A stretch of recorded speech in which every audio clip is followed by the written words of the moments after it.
And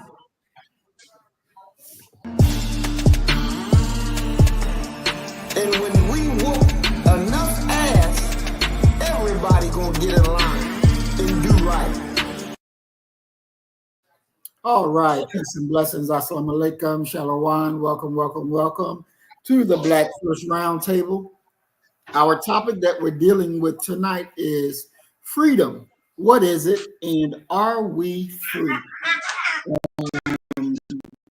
I know there's been a lot of conversation, especially now since the elections in America are taking place, and people want to know what are we really voting for? What are we really doing?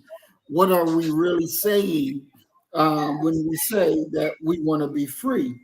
Because a lot of them look at it and say, "You're already free. What is it that you mean? What is it? What more freedom can you have? You're already in the best country in the world. You're already living a life better than every other African that's on the continent. You know, you're even living better than the blacks in Britain. What in the world could you be complaining about?"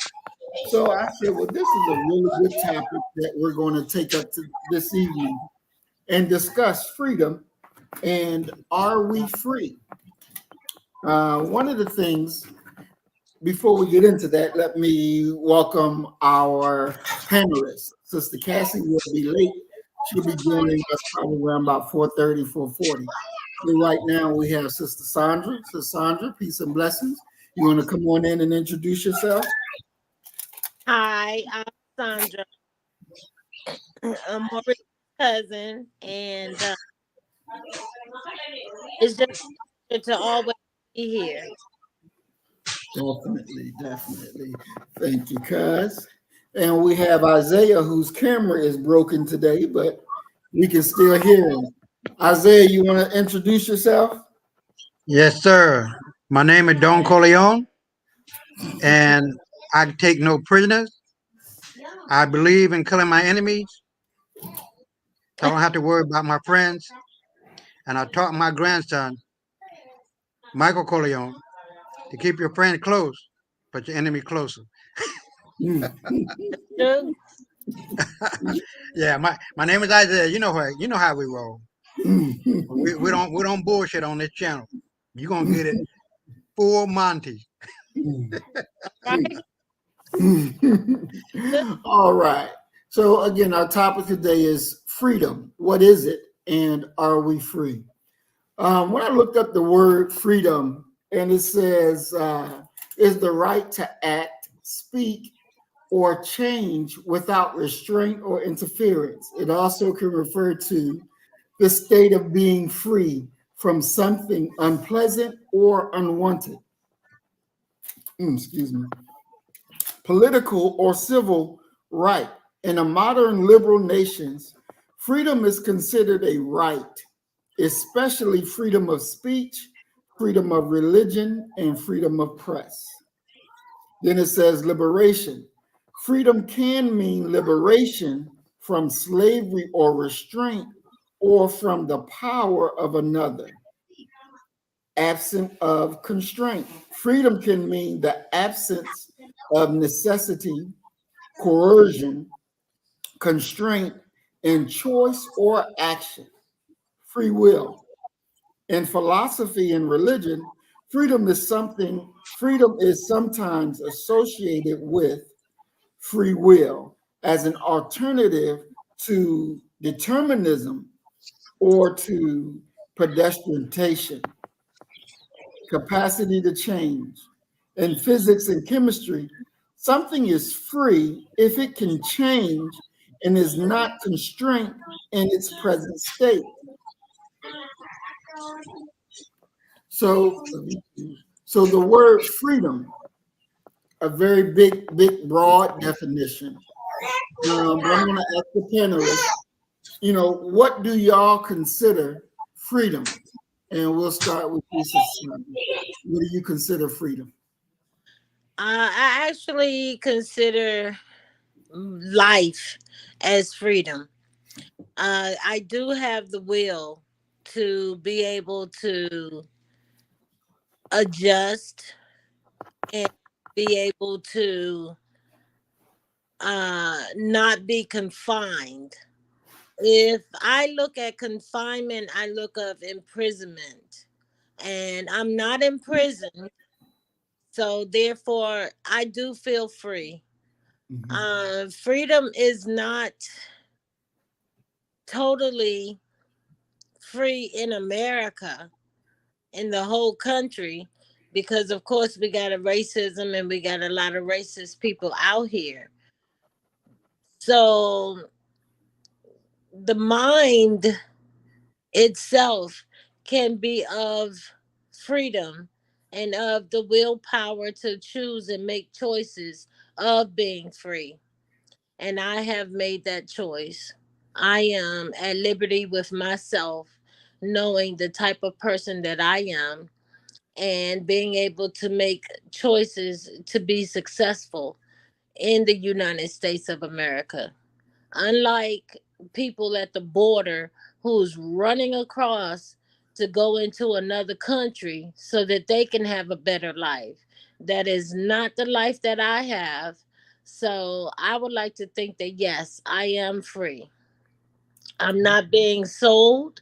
I'm Mhm. not being um, picked out of a litter off the boat in order for me to go to slavery and live in master's home. I don't have that mentality. That type of lifestyle is not happening now in 2024.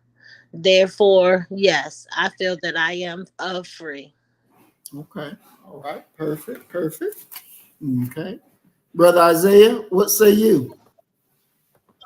Uh, yeah, that's it depends how you want to look at it. Uh, I only got so much time to talk about it, but I try to filter it down and filter it out as much as possible. So, as far as I'm concerned, I'm politically free. Mhm. I can join whatever party and be whatever party politically that I want to be a part of, but I've always been a lifelong Republican, although I have stepped out of that ring and voted for Democrat, like Harold Washington of Chicago. Uh, Economic freedom, to be honest, I don't know what it is to have your light turned off or to be hungry. What the fuck? Are you kidding me? Well, I'm not trying to be facetious because I know a lot of people, go through a lot of shit. But God forbid, and I ain't gonna be the one that I have my light turned off and there ain't no motherfucking food. It ain't happening. You feel me? So Mhm. it comes with a lot of economic responsibility, and there are laws to money that if you disobey the money, you're gonna be broke. See, I don't. I live way below my means. You know what I mean? The other one is spiritual freedom, and I don't believe in religion like white folk like to talk about it. But it is a spiritual path. It is a path that allows you to find. Let me put it this way: religion is a way of life to help you find the way of life for you. And so I was born a Jew, raised a Jew, all that. But I tried Christianity, I tried Islam, I tried Buddhism, and it fits, but it's a little bit too tight. You know, what I mean, I wear size 8.5, and then all these other paths was like size 8. It fits, but a little uncomfortable. You know what I mean? Because it wasn't my culture, it wasn't my language, it wasn't my, you know what I mean? Mhm. But the bottom line of all religion is one thing: be a good person. And the most Mhm. important religion that I know of is kindness. You attract more people with honey than you ever will with shit. You feel me? So, yeah, am I lying? You Mhm. can't cover yourself with Well, shit and then expect you for can people to say come to you. salt. It You ain't can gonna say work. salt. Yeah, but you know, it's gonna be what it's gonna be. But if you cover yourself with honey, man, people are gonna be coming to you like stank on shit. I guess if I want to just put it on out there like that. But people have a greater respect for people who are showing. that level of knowledge, wisdom, and understanding that goes beyond the pale, goes beyond the norm, and goes beyond what they would normally consider to be normal. And so when you can display that, and a perfect example might be Brother Marie, or Sister Cassie, or Sister Valerie, or you, or me, or somebody on a greater scale, uh, uh, Minister Farrakhan. The man has a great deal of knowledge, wisdom, and understanding about a lot of things. So a lot of people are attracted to that man, you know what I mean? Good, bad, or indifferent. But the idea is still the same. You have to understand human nature. You have to understand what draws people, what pushes people away, and play the strings of that guitar that exists between each and every one of us. That special frequency, that special vibration that will connect you to that person. It doesn't matter what strata or political affiliation, association, what strata, economic strata or position, poor or very, very rich. But the idea is that you have to find that chord that exists between each and every one of us. And it's a very, very, very, very, very fine chord. And when you can understand that, you can literally and figuratively move fucking mountains. And you can have people coming to you for all this, that, and the other. And that's the reason why I always say that when you read that book, The 48 Laws of Power, it gives you a whole string set of tools that will allow you to either do the wrong thing or the right thing, to manipulate in a good way or bad way, because we're all manipulated. And finally, that we're all slaves right now. We just don't even know it. I mean, you go to work in that 9 to 5. That's a fucking 9 to 5. That's a plantation. You just ain't getting that crack of that whip on your back. Now, let you know you got a boss that getting on your nerves. That's a whole nother thing. But yeah, I throw back at you. All right. Yeah, but we got the salaries that we had back then. There's a reason to go to work for that 9 to 5 because Oh yeah, that paycheck look better than it ever did. oh yeah. But what I'm saying is that uh, we are all living in a capitalistic society in which that PlayStation, damn. I was thinking about you, Brother Marie. I was like, ooh, wait until I get him on the battlefield of that football field. Oh, I'm gonna tear him up. But that plantation, it has shifted. Uh, and so we have corporate America, and you have your boss, and you have your general manager, and you have your field workers, and you know how it goes. And you get your check and take your black ass home. And if you work hard enough, the boss might be able to buy him himself another Ferrari. Yeah, I think But it's all a game, you know what I mean? So the with the idea is that you got to become more aware of the world around you, and a lot of people just not aware. So I throw it back at you, Brother Marie. All yeah. right. So I want to ask Sister Sandra, you're equating freedom with the ability to go out and make money, as like our ancestors during slavery, they were not paid for their labor, but you're equating being able to be paid for our labor to a part of freedom, right? Definitely, yes.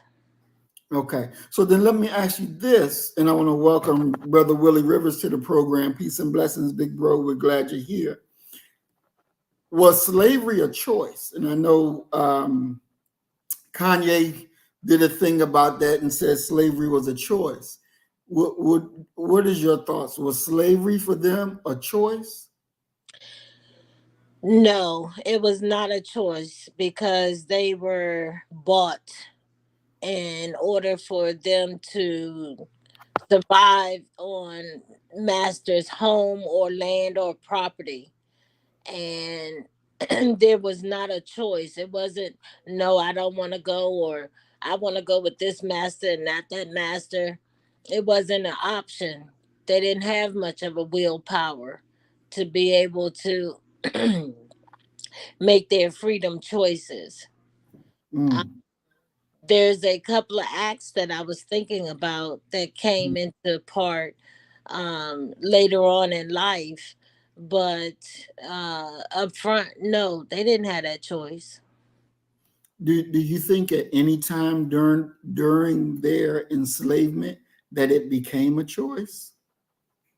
Yes, I do. Because at some point, as the years went on, Hmm.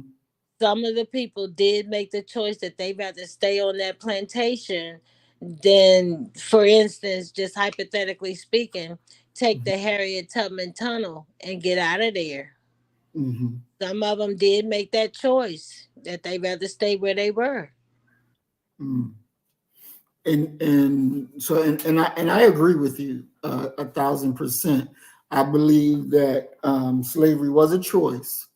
I think it was a choice even further than that, because when they were captive and brought all the way over here, and understanding what was going on, because some of our people on the boat ride over start jumping off the boat, Okay. knowing that they were going to die.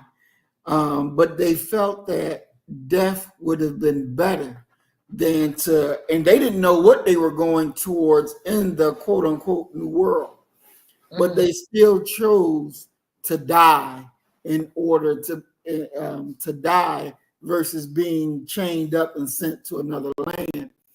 And so when I think about that, I think that we did have a choice, because you can either die or fight them to the death. Either you kill them or they kill you. But it's always a choice. And most time, a lot of people say, "Well, I don't have a real choice." Well, yeah, you do have a choice. You really do, because you may not like the choices you have. Either Hmm. kill him, kill myself, or be a slave. You may not like the choices, but Right. they are all a choice that has to be made. So I agree with you Yeah. in that. Do you think that or at how long do you think it took them to realize that there's nothing good coming out of being a slave? How long do you think it took them to realize that? Wasn't slavery enactment somewhere around 200, 300 years?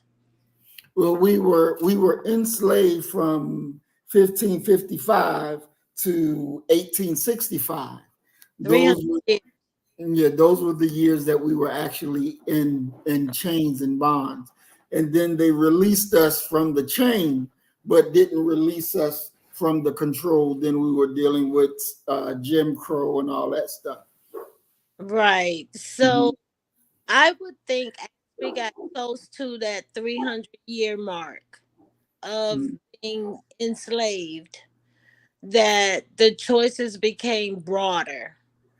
And for those people who made the choice to stay and be a slave, Mhm. it may have been their better alternative, because of course if you choose to fight one of the masters, or to fight as opposed to being enslaved, you're going to be dead anyway, because they had the power, they had the guns, they had the horses, they had the houses, they had everything to offer to the slave. But in actuality, you'd be beating a dead horse trying to fight your way out of slavery, Mm, mm, until they got to a point where they said, okay, now here is the peace treaty. Now here is your freedom. Now here you don't have to come back to this plantation. Thank God for small favors, but that was the market of the United States of America, to say what you have done to me is wrong. How you are treating me is wrong, and we ain't standing for it no more. And I'm mhm, sure it was other ways of coming out of slavery, other than the Harriet Tubman story that we all heard thousands of years in our elementary school years. She wasn't, I'm sure, the only one who knew how to get out of it, slavery. Mm-hmm. But at the same token, I mean, what other choice did they really have? They still got meals. They still had a place to sleep. They still had, chores that needed to be done. It's the same thing that we're doing now. We still have a place to sleep. We still have chores. We still have, this pretty much the same lifestyle. It's just that we don't have a master to answer to, unless you're married.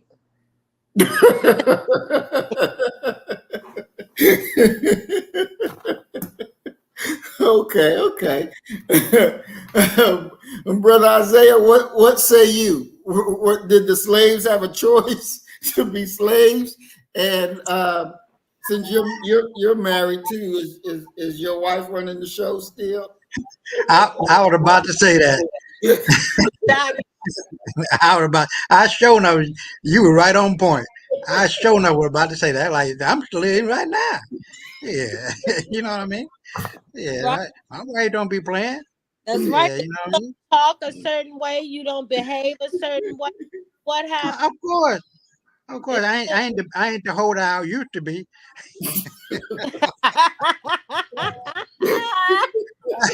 Not to say I was a ho, but I was a ho. When you're young, you're dumb, and well, you know the deal. I'll be 52 in December next month, sir, ma'am. Exactly. So at some point you got to grow up and like, damn, 'cause Hmm. I fucked up in my first marriage. That was my fault. But I get into the details. I ain't gonna get into the details. But yeah, but you live and learn because you ain't living and learning. You just fucking around and still being a dumbass shit.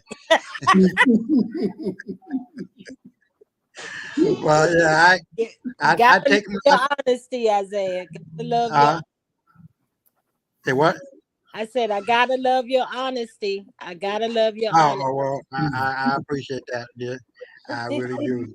Because I swear, if I fuck around, my wife will slap the taste out of my mouth. Now you think I'm lying, man? I ain't. Now you know me. I believe Right you. now, man, I get a skillet up my head, upside my head quicker than you say anything else. These Dominican black women just the same as white black women in America, man. Hey, we don't play that shit. Mm-mm. Right. I like, man. But anyway, What say you, I'm Maurice? digressing. Huh? What say you, Maurice? Yeah, I'm They a say free what now? man, regardless. Oh yeah. Yeah, I'm a So free man. Okay, that. yeah. So but anyway, yeah. I mean, it's always a choice, but historically speaking, uh, and referencing what Brother Muhammad were talking about, uh, you heard of the landlord, you heard of the villains, you heard of the serf. This is what was going on in England throughout, basically in England, Ireland, Scotland, uh, but throughout Europe and basically the world. They just called it a whole nother range of names. But a serf is a slave, and a slave is a serf. So when King James got into the business of shipping all of these children and all of these men and women to the Americas, these were serfs or slaves, so to speak. Now, the word slave comes from the word Slavic Indo-European. It's the same shit. The pale-skinned people that we call white. So these were the people that were being shipped over here. Now, mind you, Jack Johnson got shipped over here with his family because of the Monmouth Rebellion. Look that up, Monouth.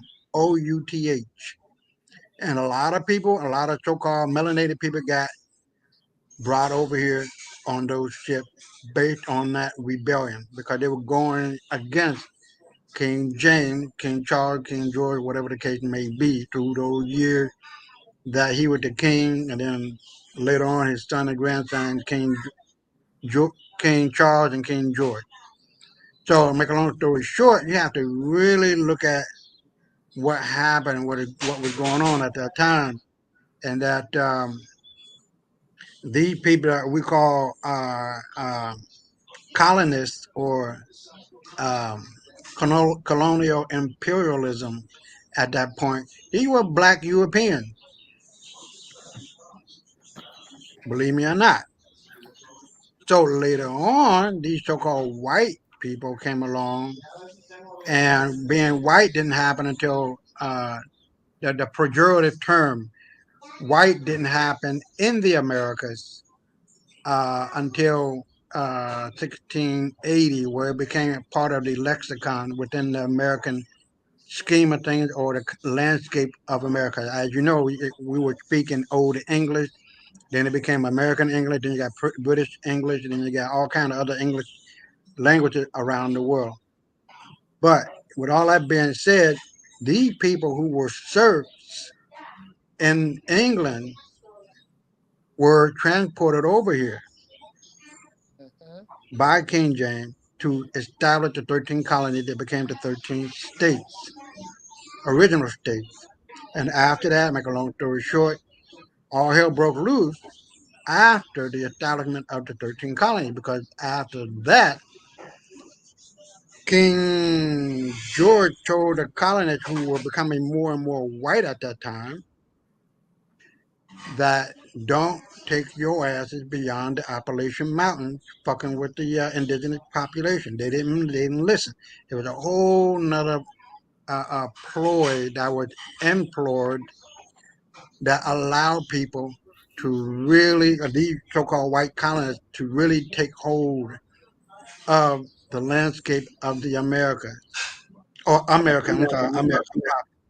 So with that being said, the whole landscape changed, the whole uh, uh, atmosphere changed. And to make a long story short, I know I said that twice, but Virginia was the first state that disallowed black people from buying white people. You got to know that. And the Indians of that time and in that era were us. There were no Mongolian people. The Bruh, stick to Indians, the topic. yeah. Stick to So the yeah, topic. yeah. So yeah. Okay. So they didn't have a choice. A lot of these people were being shipped over here to work. They had no choice, not really. If And I I throw it back at understand it correctly, I was told that there was other cultures that was enslaved as well. Black people wasn't the only culture enslaved. you. Well, when you look at it, you gotta be honest and look at the history for what it is. Black people in America, which were the Indian, whether you're talking about the Washita, whether you're talking about the Yamasee, whether you're talking about whatever, even here in the Dominican Republic, which were the Taino Indians, we were prisoners of war. And I throw it back at you. Uh, There was go to white me. people who was also prisoners of war. No, they weren't. They've always been slave to us. Always. That's where the word slave come from. Slavic Indo-European people.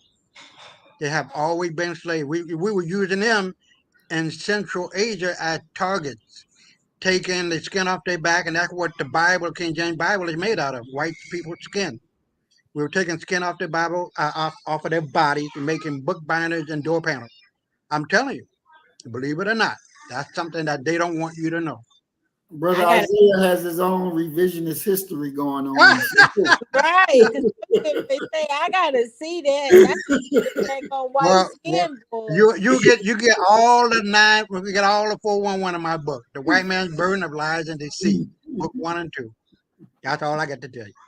But Maurice, have you also heard that there were other cultures enslaved? Yes, there were the Indians enslaved. There was the Chinese that they were enslaved. Right, right. Yeah, there were others that were enslaved. Hispanics Unfortunately, were too. Hispanics were too. hmm unfortunately, we Predominant. were the ones that were able to damn do all the work. Unfortunately, but we were the ones that was able to handle what needed to be handled. Right. That's why we Yeah, became. we picked a lot of motherfucking cotton. That's for sure. Exactly. We want to welcome our Sister Cassie has made it in. Peace and blessings, Sister Cassie. Welcome. Hey y'all. Sorry I'm late. It's all How's right. everybody doing? I'm doing fine. How are you today, I'm Cass? good. I'm good. I'm good. Mr. Cassie, Yes. Yes, sir. So How you doing, Isaiah? you got it. So our topic today is what is freedom and are we free? So we'll give you a chance to go ahead and give your opinion on it, and then we'll catch you up to where we are right now. So what is freedom and are we free? Wow. I'm gonna just show you the definition of freedom from what I see. Is what? The power or right to act, speak, or think as one wants without restraints and hindrance. Now, is that black people? In any area of life, we are Yeah. still not free, not the way Yes. we should be. Now, Isn't freedom? when we had our own banks and we had our own schools and we were able to do what we wanted to with our children, and when we wanted to, teach them what we needed to teach our babies, then you was kind of sort of. But now look at the prison system. We have over 2 million prisoners. That's not freedom, not for black people. I don't know about the Indians and the Chinese and the Asians, but nobody went through what black folk went through, and nobody is going through what we're still going through today. Now, they may say, oh, we were slaves, they were indentured servants. Okay, but there's a difference in what we went through and what they went through. Okay. So no, I don't. Harriet Tubman even told us, she said, what? I would have freed more, but half of us don't even know that we're still slaves even today. Even today, we're still looking at a lot of issues in our community that need to be fixed. For instance, you got a whole bunch of folk getting ready to vote for a woman that already, now mentally, you have to understand, mentally, we're still dealing with a whole lot of craziness. And it's going to take us wanting to be free, us wanting to really dig deep. And it's going to take it's going to take revolution. It's going to take us having a revolution. And it's going to take some of us dying to be free the way we want to be. But right now, no, we're not free. Not at all. Because I'm, even if we get on here on their little platforms, you say the wrong thing, what's gonna happen?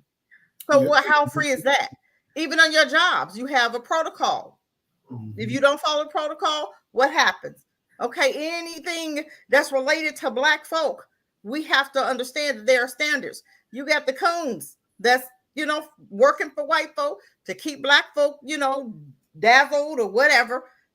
They're getting paid, but let Oprah want to do something for black folk. Okay, LeBron James, let him want to spend some money in the black community. He gonna have a fight.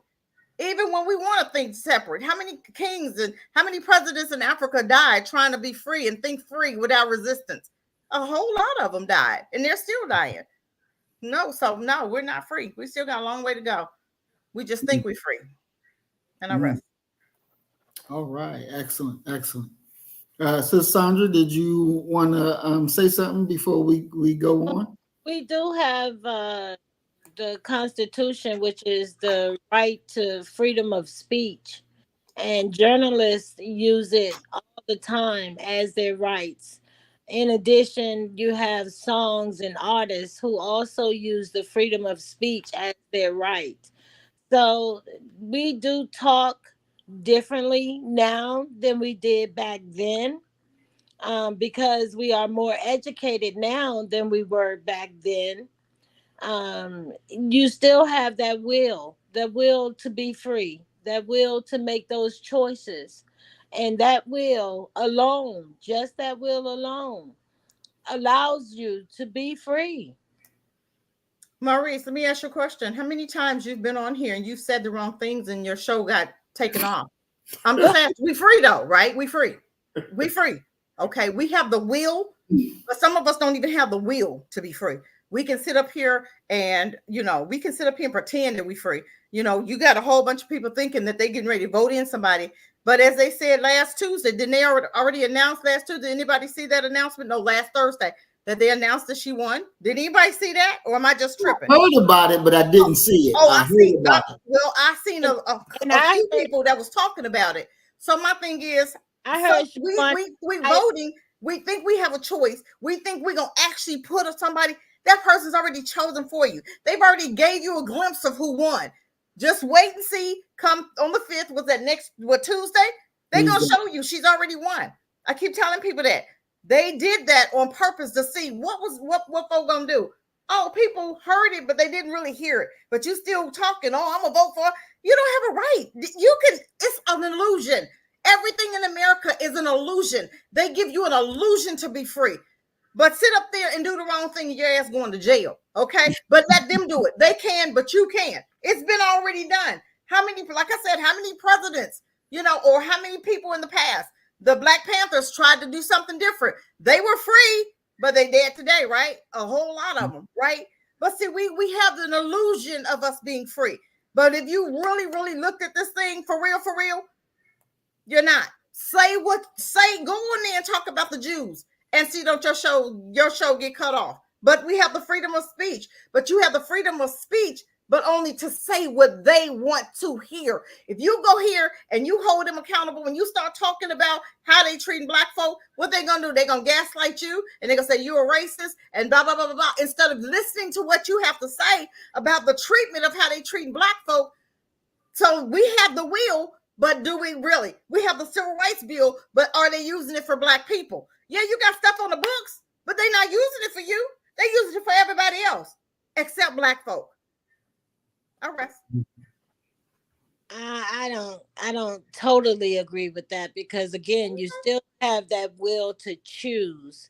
And if you have been on Facebook jail, right, Maurice? Mm-hmm.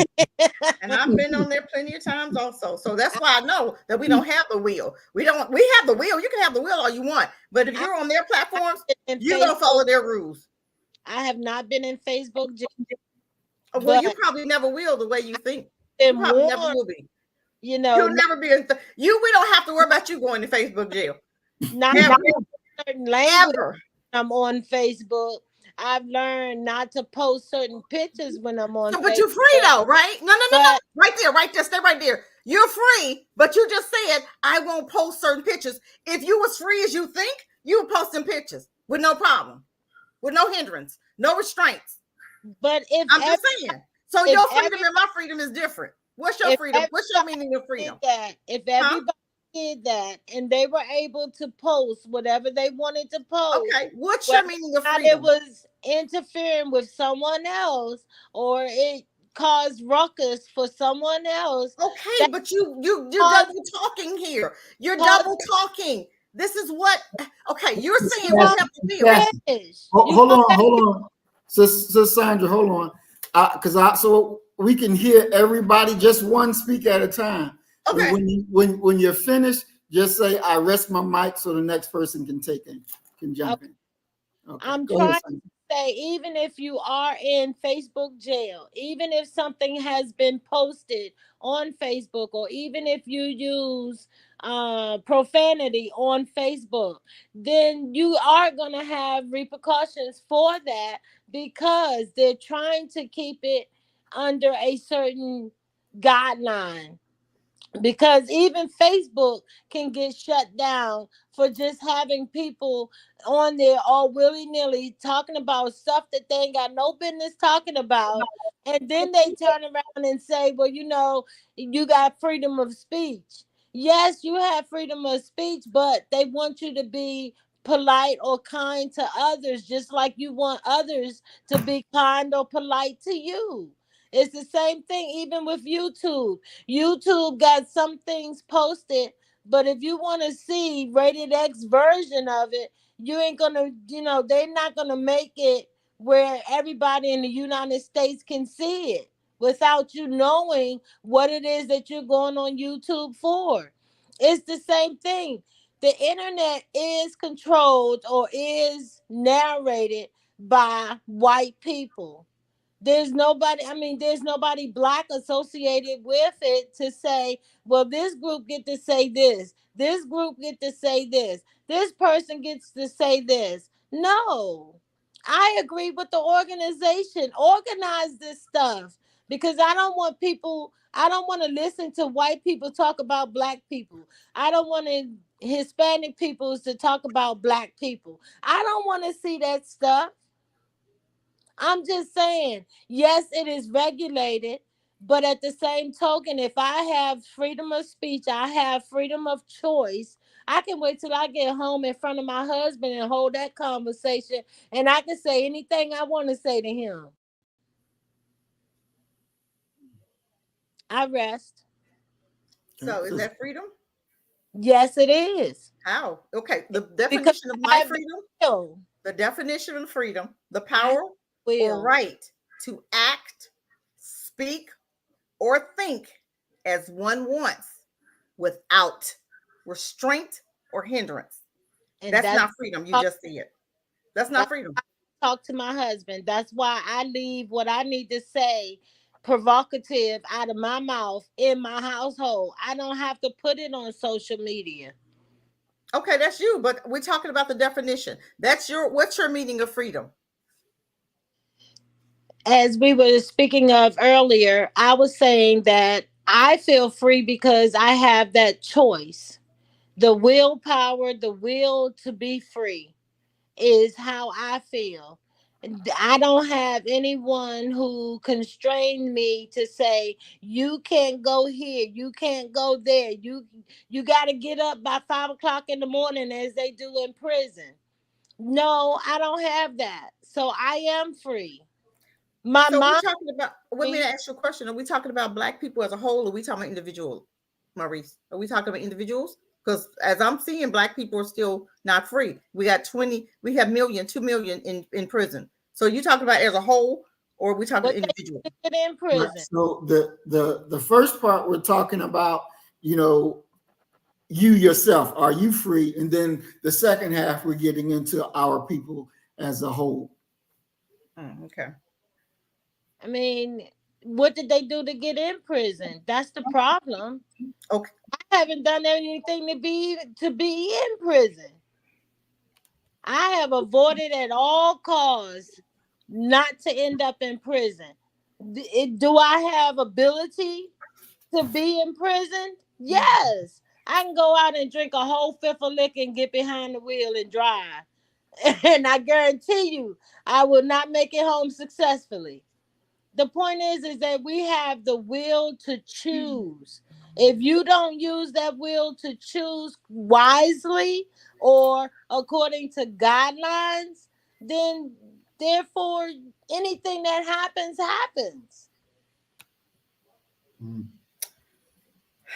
Okay, let's talk about that prisoner comment you just made. We have a young man in prison right now, Ozone. Okay. He was sitting in his car, minding his own business, not messing with anybody, sitting literally in his own vehicle, lit by itself. No, wasn't bothering, wasn't speaking loud, no loud music. So police officer comes up to check him. Okay, hey, you sitting in your car. He's in front of his house, right? He comes up, he wants his ID. He goes, why? What do you need it for? Why do I need to give you my ID if I'm sitting in my car, not bothering anybody, not saying no loud music, nothing? The police officer and him got into a scuffle. Okay. The police officer ended up dying. So Ozone's in jail now. Okay. But we're free. So we do have people in prison, for one, who didn't do anything because of the systematical racism that we have in this country, where you can do, they can do, but you cannot. Okay. We have a guy, Gerald Fitzgerald, who was leading the 2 million, NFAC. Okay, I'm gonna talk about that a little bit. He was minding his business, had, trying to free black folk, trying to do what needs to be done, had a march, Million Man March, which we're free to do. We have a Second Amendment that said we can carry weapons just like everybody else. But I'm looking at an issue when we carry weapons and when other folk carry weapons. Okay, we're doing a militia. So he sees somebody at the building, he points his gun or his flashlight that's on the tip of his weapon, he points it up to be able to see who's on the building, he gets 7 years. We're talking about the Black Panthers, who's supposed to be free. They're walking out trying to regulate the police officers. I'm just saying, we're talking about being free. Black people as a whole are not free to do what they want to do. We have, like I said, I worked in the prison. We had a young lady that was there who was never supposed to be there. Her brother ended up getting her out, So we do have people. So because of the system that we live in, people go to jail all the time. One guy just got out of prison of 45 years for absolutely nothing. He didn't do anything, and they know what they're doing. They planting evidence, arresting people, planting drugs, arresting people, doing all kinds of sorts of things. But we still going to jail when they're not. You got a Congress. You have a whole United States government that just killed millions of people through a thing that we had to take 2 years ago, right? Fauci, did he go to jail? He created it. He never went to jail. Murdered 2 million people. You feel what I'm saying? So they can do, but we cannot. And that's what I'm noticing about Black people. And that's just not, so if you're saying we free, no, we're not. Not at all. Not right now. Not as a group. No. We're not. We may think it's an illusion that you're free just because they let you buy a house next door. Just because you're working on the job and they paying you, but they're not paying you what they making, because I've seen it. They making $40, $50 an hour. Black folks still making $15, $12 an hour, $10 an hour if you go to the right place. So I'm just our freedom, and I think we have two separate, different the definitions of freedom. I'll rest. I understand what you're saying, Cassie. I'm not saying that I agree with all that you are saying, because there is pros and cons in the justice system. There are people who are out there breaking laws, breaking the rules, don't quite understand what their rights are, but they want to exercise them thinking that they are right. In actuality, at no point in your life should you mitigate with a police officer under any circumstances. If a police officer approach you and ask you for your picture ID, you have the right to give him your ID, because it is a thing called identity. And in law, if they are under any suspicion whatsoever, they can ask you for your ID. If you falsely don't want to participate or don't want to share your ID, they have the right to go forward. You're just giving them more ammunition to keep going forward. Yes, I agree with you. Some people are in that justice system who should not be in the justice system, who has been falsely accused, who has been set up by the police so that the police will get whatever vengeance that they want to get. You got dirty cops out here. That is true. I agree with you. Is the system good? No. If you get caught up in the system, is that a bad thing? Yes.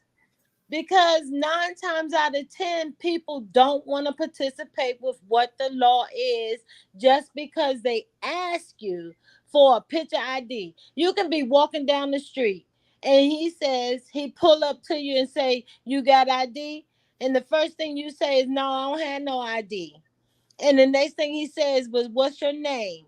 What year was you born? What was your date of birth? You got to give that to him. He is lawfully attained by the state to make sure that they keep the crime rates down. And a lot of people don't want to participate just because they're asked to do that.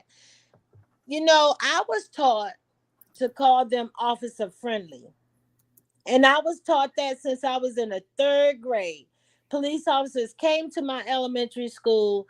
They wanted to have a talk with us. We talked with the police officers. The police officers are my friends. I ain't going to say that all of them are good. I ain't going to say that. I ain't going to say all these cases were good cases. I ain't gonna say that. I'm saying that there's havoc everywhere in the United States, and black people ain't the only ones who's getting locked up, who is chosen to be unjust. There are also white people in these prisons, and they're also being locked up, and they're also falsely accused as a white person. Why do we always discuss white folk? I don't understand that. This topic is about black people, period. It who cares about white folk? Who cares? I don't give a dang on. I really don't. What I'm concerned with is black folk, be one, period. You got more black people in prison than white folk. You have more black people on death row than white folk. You don't have to, you're not required state to state to give your license. If I'm sitting in my car and I don't have to give you my license legally. I don't have to give you, if I'm sitting in my car minding my business, I don't have to do anything legally. Okay. Now you can do it if you want to, or if they present, but you legally, if I'm sitting there and I'm not, if I'm not suspicious of committing a crime and I'm just sitting in my car, I don't have to do anything in this. I don't have to. I'm just saying legally, but then they'll make it to where it's an issue, and that needs to be addressed. Because if I'm sitting in the car and I'm not suspicious and I've not committed a crime, you don't have a right to even approach me. But they'll use that in this country to harass black folk. When do we shut that down? Yeah, so are we free? No, because if I'm sitting in my car and a white boy sitting in his car, you're not approaching him, but you coming over here approaching me. Or my children, our black child is fighting in school for whatever reason. You got him fighting a white boy. So the black boy suspended or thrown out of school and the white boy don't. When the white boy started it, that's stuff that we face every day in this country. So you're saying we free, but I'm looking at the evidence that's saying that we're not. But you want to see what you want to see, just like you'll say, well, if there's good officers, well, I haven't seen any. Every officer that I've seen that have come to our neighborhoods, we end up dead. You had a 14-year-old who called the police. She had a knife in her hand, yes. But Dylan Roof, who killed 10 in a church, he had an AR-15 in his hand and lived. This baby, 14, called the police because 2 adults was jumping her. She has a knife in her hand. Police gets out of the car and shoots her dead. Was it warranted? No, because she's 14 for one. She called for help. She's fighting them off. She didn't stab anybody. What's wrong with him using a taser? So he wants you to believe that every time they show up in your neighborhood that you're going to die. No. But you can go and be Peyton in New York, the white boy that shot 9 people in a grocery store, who had a gun and a suit on when police came and lived. So you want me to say, oh, it's fair? No, it's not. I'm looking at it. I'm looking at how free we're not. I'm looking at officers who you say are friendly officers. I haven't met any. Maurice, you have met any? I haven't seen any friendly officers. I see officers that's shooting our babies with a brush in their hand, shooting our babies with a pen in their hand, shooting our babies for driving off, for running away from them, trying to save their life. They die. So, sorry, I haven't seen any free officers, friendly officers. So I wasn't taught to call them friendly anything. I was taught that they were murderers because of what my eyeballs told me, because of what I see every day when my baby's dropping dead and they're shooting them in the back, running away from them, trying because you're scared, or telling my babies, you're in a car. What was that guy named? The little boy, he was in a car. They pulled him over, and Kim Porter shot the boy. Telling him, oh, I thought I had a taser. You a liar. You a liar. Because since when you don't know what side your taser is on, and she was a trainer. That was done on purpose. That girl got 2 years. Yep. So I'm just saying, we have to understand what the word freedom means in America. Black people are not free in America. Some people will sit there and they see what's going on and they still blinded to it. And they'll say, oh, they're still good officers.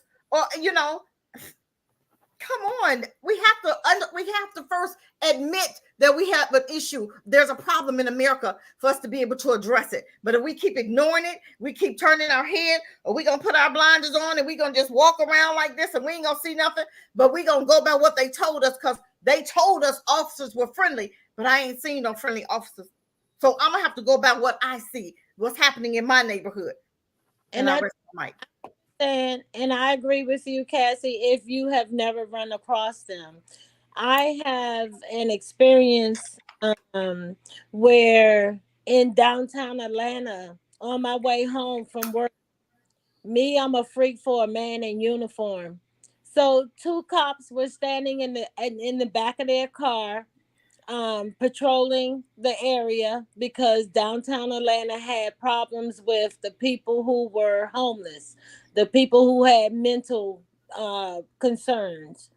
Well, I'm walking up the sidewalk, walking to the metro station from work, and me and my coworker, I said, you know what, Officer Friendly, I'm gonna need some handcuffs with the fur on them. And that's what I yelled out. And you know what he said back to me? Oh, I got some handcuffs with the fur on them. And both of them was standing there laughing. Me and my girlfriend was on the sidewalk laughing. Me and my coworker.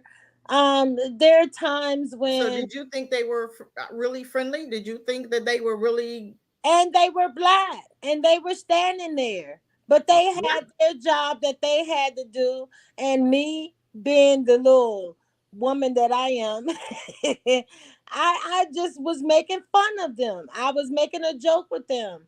There was one time I was in Virginia speeding 85, 90, and the police officer pulled out, and I pulled over and I said, "Sir, look, right now I'm not working. Can you give me a warning?" And he was a white officer.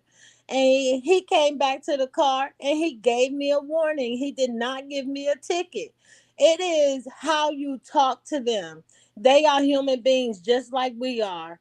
And if you hold the right conversation with them, if they ask for something, you give it to them, you don't have no problems. My son, he's in Atlanta right now. They pulled him out of his car, put a gun on him, and then they found out that they had the wrong person, that he didn't meet the description. But I taught my son, when you are approached by them, do not talk back to them. Did he Do use the not wrong tone, your mistreat son? them. Did your son Because use the wrong tone? that is 9 times out of 10 the reason why some people end up shot. Okay, let me, even with that, what you just said, did your son use the wrong tone to get pulled out the car? No, So he did was you not hear what you mad. just He was not mad. He was not upset okay, but you because just said, okay, hold on. Let's stay right there. Let's stay right he there. knew he didn't do anything wrong. Okay, but but they still pulled your son out of the car and slung him to Sure the did. okay, so what was the reason behind that? He's free Be- now. Because they had thought that they had a description of a black male with dreads leaving the community. His community is a gated community by security. Does your Got son have dreads, locks? Does he have Yes, locks? he has dreadlocks. Okay, it's And called locks, not it, dreads. They're it called meets locks, not it dreads. meets the standard profile. Just like in the Trayvon Martin case, he met a certain profile. And do cops profile people? Hell yeah, they do. Big time. Okay, but okay, go Who ahead. had a The certain point, profile? huh? Who you said Trayvon Martin case he met a certain I'm profile? done. Who? No, it was based on the guy, the security guy, profiling Trayvon Martin. And because he profiled him, and that was the reason why he followed him, that was the reason why he questioned him, But did that he was have a the right? reason Didn't the police, why when he called he it in, they told caused him to him leave? on Trayvon Martin. So you but okay, but are you saying that he was right for doing that to Trayvon? Well, he has the right to um, complete his suspicion. Oh my God, I can't take He this. has the right to complete his suspicion by law. That is what was told in the He was a book. security officer. He had no Yes, right. They told him to turn around and stop following him. That's what they told him. When he right. called the And police, he didn't they follow. told him to stop, and he did not. Yes, His you are ass should have went to correct. jail. You are correct, Cassie. I'm not mitigating with you that you are not correct. What I'm saying is the officers have the right when it comes to suspicion. The guy sitting in his car, not playing loud music, not being a disturbance, not being a nuisance, he had the right to ask him for a picture ID. And all he had to do was show him his driver's license. No, That's it. we're in America. We have a right. Do we have will? You just said we have a will, right? We have a will not to show you anything. Because if I'm not committing, if I'm not doing harm, if I'm just sitting in my car, Well, white boys do this all the time. They sit in their car and nobody's approaching them. that's, White folks sit in their car all the time. Dylan Roof went in there and murdered somebody. He's still alive. Can you explain that? But we have good officers, right? They even fed him after he murdered some people. They even fed him, gave him a good meal and everything. So let's talk about that. I'm not saying that all these cases are not racist, or they're not prejudiced, or they have followed every protocol that they were supposed to follow. I'm just telling you, Cassie, that this has been my experience. My experience is that when you talk with them with, or you hold a conversation with them with respect, they give you back respect. When you show them that you are not a threat to them and you're following the law, then they treat you the same way. No, that's not okay. So if I'm driving, I have a young one, 20 years old. Okay, just got stopped, pulled out, snatched out the car, respectful and everything. He was scared, didn't say anything, wasn't a threat, but he got yanked out the car. 20-year.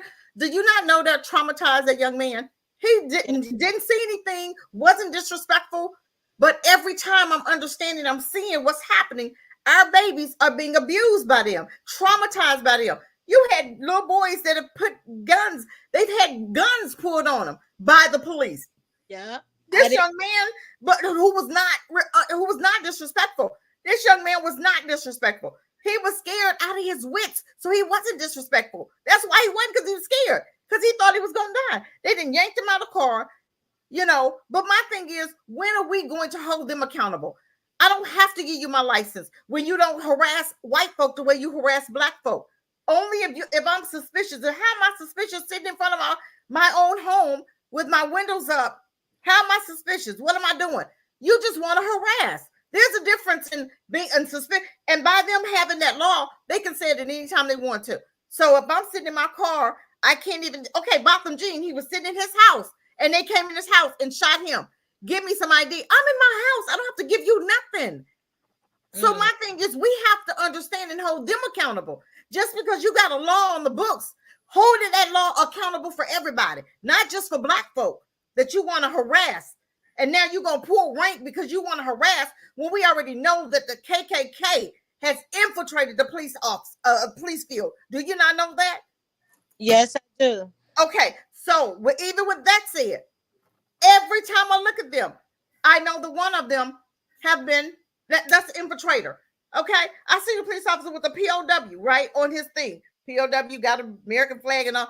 Okay, but when you have certain tattoos on your arm, and some polices have the certain tattoo on their flesh, their supervisors see that. So that right there is showing you what group they're involved in. So we have to hold them accountable. So no, we're still not free. You may say we are, but we're not. I'm going to say within the last 5 years, there has been some changes. When these police officers got to pay that yin yang out their butt to these families, they're not paying it. It changes their mind. It changes their behavior. When they know they got to go back through training, they know that this is an indifference. Ever since Black Lives Matter came out, there has been some changes. I'm not know Black Lives Matter was not for black people. Do you know that? The whole system has changed at one time across the United States of America. I'm just saying that there has been some changes because, of course, they don't want to keep on paying out these millions of dollars. Do you not know they don't pay out of their pockets? They don't pay those families. That's city's money that they've set aside for those lawsuits. The officers aren't paying anything. They're not losing anything. Did you not know the Black Lives Matter was a LGBT? It has nothing to do with black people. Did you know that? They're losing something because the same way that guy just went into that girl's house and shot her, and she said, "I rebuke you in the name of Jesus," and then he just pulled out his gun and he shot her. Well, he's no longer working. He got fired immediately. Okay, but he didn't go to jail. He should have went to jail. See, what I'm saying is when they are paying the consequences of jail or death because you killed her, I believe in the same thing should happen to you, because biblically that's what it says. An eye for an eye, Yeah. tooth for a tooth. I believe that he should be dead. Okay. I don't see any changes legally. I see more of us dying, and we started since Obama, and we're still dying every day. Every day you'll see a case where somebody got yanked out the car, or they was walking away from the police, and you just had a guy that was deaf. They got beat the hell out of. He was deaf. He didn't hear anything, and they literally jumped him and beat him half to death. Well, I guess so I don't see any difference. You seeing something different. I don't have the proof of that. Can you show me proof of that? You're saying it, but I am not seeing any proof of us not dying in the last 5 years. I've seen it cranking up, but I've not seen it lacking in any way, shape, or form. I've not seen that. So maybe you can show us some proof that you just said that in the last 5 years, we haven't seen as many deaths among Black people with police officers. We just want to pull something up, because from what we're seeing, it's more deaths, more and more every day. Every day. Difference of what I was saying is that the police officers has to go through some type of accountability for what it is that they're doing. Over the last 5 years, we have seen some changes. No, I have. Okay, show me that. Show me where you seen that in writing. Because from what I've seen, you can't retrain a racist. If I'm racist and I don't like white folk, if I don't like Black folk and I'm white, you can't retrain me. You can't retrain my mind. You can send me through training. I don't give a damn about that. I'm still not going to like you, especially if I grew up racist. So just because you talk about training, it's not a training issue. It's a racism problem. This is what's wrong with Black people. We think it's a training issue. Them bastards know how to act with Dylan Roof. They didn't kill him, did they? They didn't kill Peyton when he killed those people, did he? They don't kill white folk. I've seen a white man chasing the police around and didn't die. But you gonna sit up there and tell me I've seen a white boy in the car when the police pulled him over and he drove off and didn't die. But I've seen Black folk who get pulled over, drive off and die. I'm just saying, but you telling me something I ain't never seen. I don't want you to sit up here and tell me. I want you to show me what you're saying. Show me how it's getting better. Show me that somebody went through that type of training and their life just changed drastically. That's what you're saying. You don't have proof of that. It's a difference than having proof, and you can show me here, Cassie, this is what it's saying. This is what I pulled up. Or you coming out of your mouth and say, oh, it's you ain't showing me no proof. I need proof of what you're saying. Okay. We talking, feelings have nothing to do with it. We can show you proof. Everything I'm talking about, I can show you proof. Okay. But you saying I feel. Write it down. I'm writing it down, and I'm gonna show you that proof. Show me the proof. I want you to show me the website you pull it from. Show me the website. A lot of these court cases done got resolved. I know a lot of them has paid out. I know of one in Robertsonville where they shot my husband's dog, and they turned around and paid him for the dog that they shot. I'm just saying that there are some. That's a dog. They're gonna always take care of them dogs. That we already know that. They treat dogs better than they do people. I haven't seen Breonna Taylor. Her mom got paid, but guess what? Those officers that shot her and killed that baby, none of them went to jail. None of them went to jail. They was held accountable for shooting through somebody else's apartment. They didn't go to jail. Breonna Taylor, none of them went to jail, and they went in that house and they shot up that house, and they didn't even announce themselves. That's one case that I'm telling you that nobody went to jail. So what? They paid that mama $20 million. Wasn't it, Maurice? She got like 12 million, I think it was. That was that's the highest that I've ever seen a Black person get paid for them killing their babies. Somebody just got paid 126 million. Who? I'm getting ready to research it. Oh, okay. Yeah, research that one, because I ain't seen no Black person got that much. I know they killed a white woman and she got 20 million, but I ain't seen no 126 million. I've never seen that. Breonna Taylor didn't get any. Who? I thought Breonna Taylor was the first case that got the 26. Her mom got 12 million. 12 million. It wasn't 26 or 27 million? Maybe, but that's the highest that it's ever been. No Black person has. How much was it? She got 12 million. Her mom got 12. Okay, million. Yeah. I knew it was 12, but I wasn't sure. But I've never seen was a Black person Aubrey? actually. Aubrey? What? How much money? I don't think they. Aubrey. How much Yeah, did he get? that's what I'm saying. Does anybody know, Aubrey? We can I'm look it gonna up. look it up now. I want to show right quick while we're doing our little research, 2 videos of encounters with the police, and let's see what happens. Black father calls 911 for help and gets arrested and loses his job. Let's give you some of the video here. The father being handcuffed by police. Hey, can't go behind my. You see it? Here, just put my hands, man. I'm not going on the ground here. Here, just put my hands. Would you stop? Please, would you stop? Would you stop? Hey, He told you he's hurt. my hand, my wrist. I just had surgery. Would you stop? I'm right here, my head like this. What is y'all doing, man? Hey, bro, you see this? Oh, those You good see it? cops, huh? Here's my phone right there. You see it? I was You see trying it? to be cool. Hey, man, I'm not under arrest for telling you that I'm not finna sit down. You escalated everything. Who? The cop. He escalated How everything. y'all gonna say how y'all gonna sit here and put me in the handcuffs because my baby got kidnapped? Because my baby got kidnapped. I'm suing the y'all. Hey, hey, you see this? You see this? Hey, man, I'm calm down. Hey, calm down. You just hung on my man. Outright disturbing. Even before we learn more, this is disturbing given the commentary, both from the person behind the camera and the father in this case, what he's saying here. And we've covered it time and time again, where police show up, they're called by an individual, and that individual is immediately under suspicion. With millions watching and many people benefiting from this program called Indisputable, we just need 1% of the viewers to believe you. Now back to the show. Give you the background. Arizona, Darnay Cockrell called authorities for help find his kidnapped daughter. Instead, he was handcuffed, forced to the ground by responding officers. The audio, the body cam footage from August 6th, that incident has now been released to the public. And in response, Cockrell is facing consequences.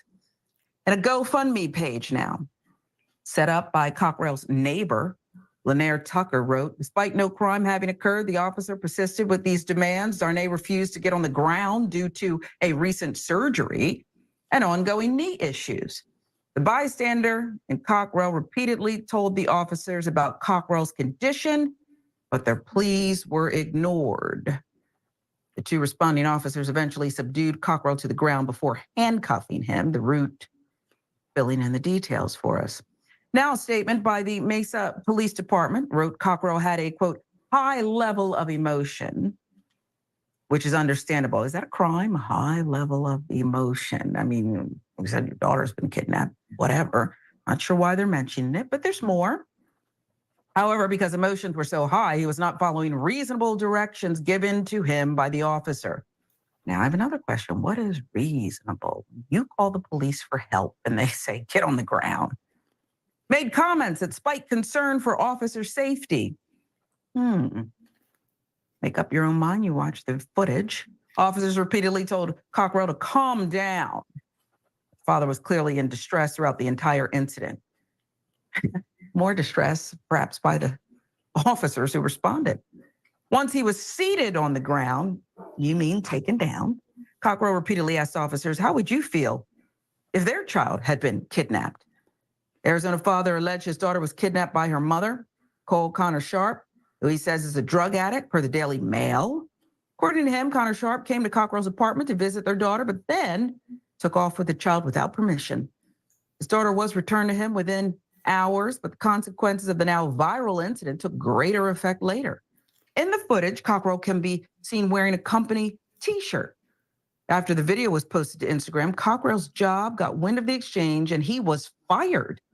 According to ABC 15, there's the police chief for you. Chief Ken Cost runs the Mesa Police Department. As mentioned before, GoFundMe had been set up to help in this case, Mr. Cockrell. And so far, they've raised, they're close to their goal of 7,195 people donating here. So I guess, Dina, and I apologize to people, but I can't help myself with the running commentary here. Statement from the police said he was emotional.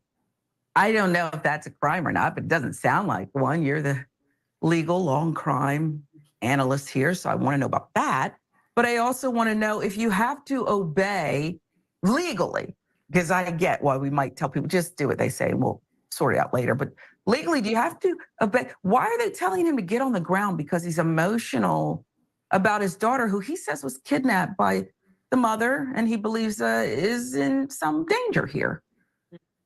I have to say, like, as a lawyer, I've talked with so many people in this situation where there's a child custody involving addiction and alcoholism, and talk about high emotions. It is like every parent's worst nightmare. There's often multiple incidents where you're like very scared for your child. And that father seemed very calm to me. And it is just horrible that one parent can call 911 and they can have the police officer come and give them sympathy and support. And how can I help you? And this is horrible. And then another parent in the same situation call that same officer and they get this kind of treatment. It's disgusting. Now, as you saw, they took the black man to jail, and he not only went to jail, but he also lost his job. Mhm. Now, So when do we hold them accountable for this? You know what I'm saying? Even with this, the lady just said, the lady just said one parent calls and they know how to act, right? Because we were talking about training. One parent calls, they act accordingly, but a black parent calls and they act totally ignorant. You put the man on the ground for what reason? Why is it that every time they come, this is the result? Either he's on the ground, he's stormed, he's tackled, he's choked, he's beaten, he's harassed, but let a white person call him, or let a white person shoot a church full of people, and they don't down, they don't get stomped, they don't get choked, they don't get tackled, nothing happens to them. Because we've seen it with Dylan Roof. I'm gonna keep bringing that up. Kyle Rittenhouse walked past him, shot 3 people, killed 2, and still got off for murder. But he was white and he walked right past the police officers, no problems. We gotta understand. now I want to show this other video of a white encounter, and I want you to do this. Whatever point in the video where if this white man right here, if this white man was black, I want you to write it down or something that you can show at that point something different would have happened if he was black. Okay? So let's watch. Great. Let's see it. Welcome back to The Civil Rights Lawyer, where we break down important cases and stories that impact your rights and freedoms. Yesterday, that was a wild one. A rookie cop stops this really aggressive guy for speeding right in what appears to be his driveway. It quickly turns into a chaotic scene that raised some serious questions, such as, was that a false arrest? Because the traffic stop ended, then they followed the guy into the house and then arrested him. After the video went up, I got a lot of additional information from you guys, which is great. And this answers at least one of those questions. Was there a warrant? One of you also found the body cam footage from the other officer that we had not seen yet, and this fills in a couple of gaps that we didn't know. No, I don't need an email that says I don't answer questions without an attorney present to law enforcement. So you got anything that's relevant, or are you just coming over here to make small talk and casual conversation? That? Okay, well, don't. Get off my property.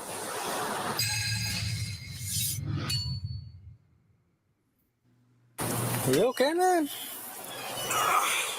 What? You look a little bit in pain. You good? No, I'm always in pain. What's going on?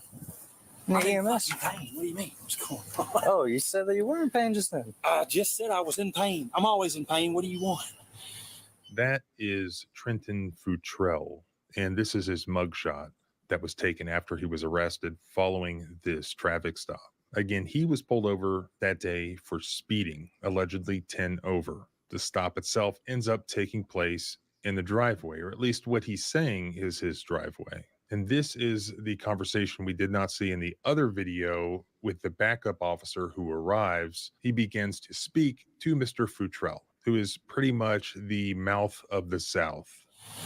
I'm curious what the pain is. Maybe I can get EMS over here. No, I don't need an EMS. I don't answer questions without an attorney present for law enforcement. So you got anything that's relevant, or are you just coming over here to make small talk and casual conversation? That? Okay, well, don't. Get off my property. You don't like the police too much? You, boy, did I ask you a question, or did I tell you something, boy? Off the property. You're not welcome here. That means past the easement. Right out there. That way. Go on that over way. there. Come on over there. Hey, what are you touching me for? Go over there. I didn't. Hey, no, you. You're not. You what I said, boy. No, he'd been on the Did ground you not hear me already. the first time I talked to you? You, you got no reason to put your hands on me at all. I have not approached you. You walked to me, motherfucker. So if you don't like it, that's your goddamn problem. I hope that body cam's on, son, because it might or might not save your ass with your qualified immunity, any of that. Now, you got a ticket or you got a not a ticket? Yes, sir. Great. Let's see it. All right, give me 1 second. You ready? Yeah, I'm good. He's fine. What's he going to do? Jump up and get mad? The only one getting mad here is you. Buddy, you're on my property. Why he not on the ground yet? So what the do you think I should I'm be? just saying, why he ain't on the ground? Which What one do we you waiting think I on? should be? Back me up, But this must be some good training, huh? Back me up, boy. For what? For what? For what? Aggressive motherfucker, you're on my property. I told you to leave. I'll be as aggressive as I goddamn well please, son. You're on. He would have been on the ground then too, or shot. Your property. Guess what? You kicked me right the off too. So what the is your problem? That little 10 star and your goddamn gun don't make you a big boy, big boy. Contact number? No. Now the original officer has written a citation. He ain't been on the ground and yet, huh? he's in the process of handing it What we to waiting Mr. on? Futrell and explaining to him about Ain't the nobody court date, touching their gun or he has to nothing, huh? sign it, et cetera, et cetera.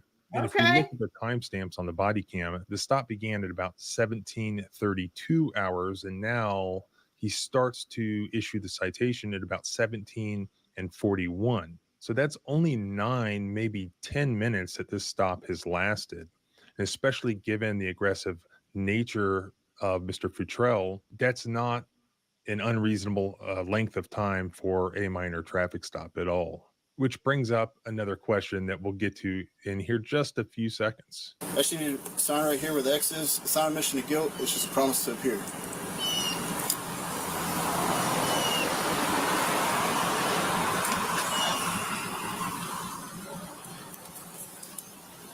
Did they ask for his license? Go ahead.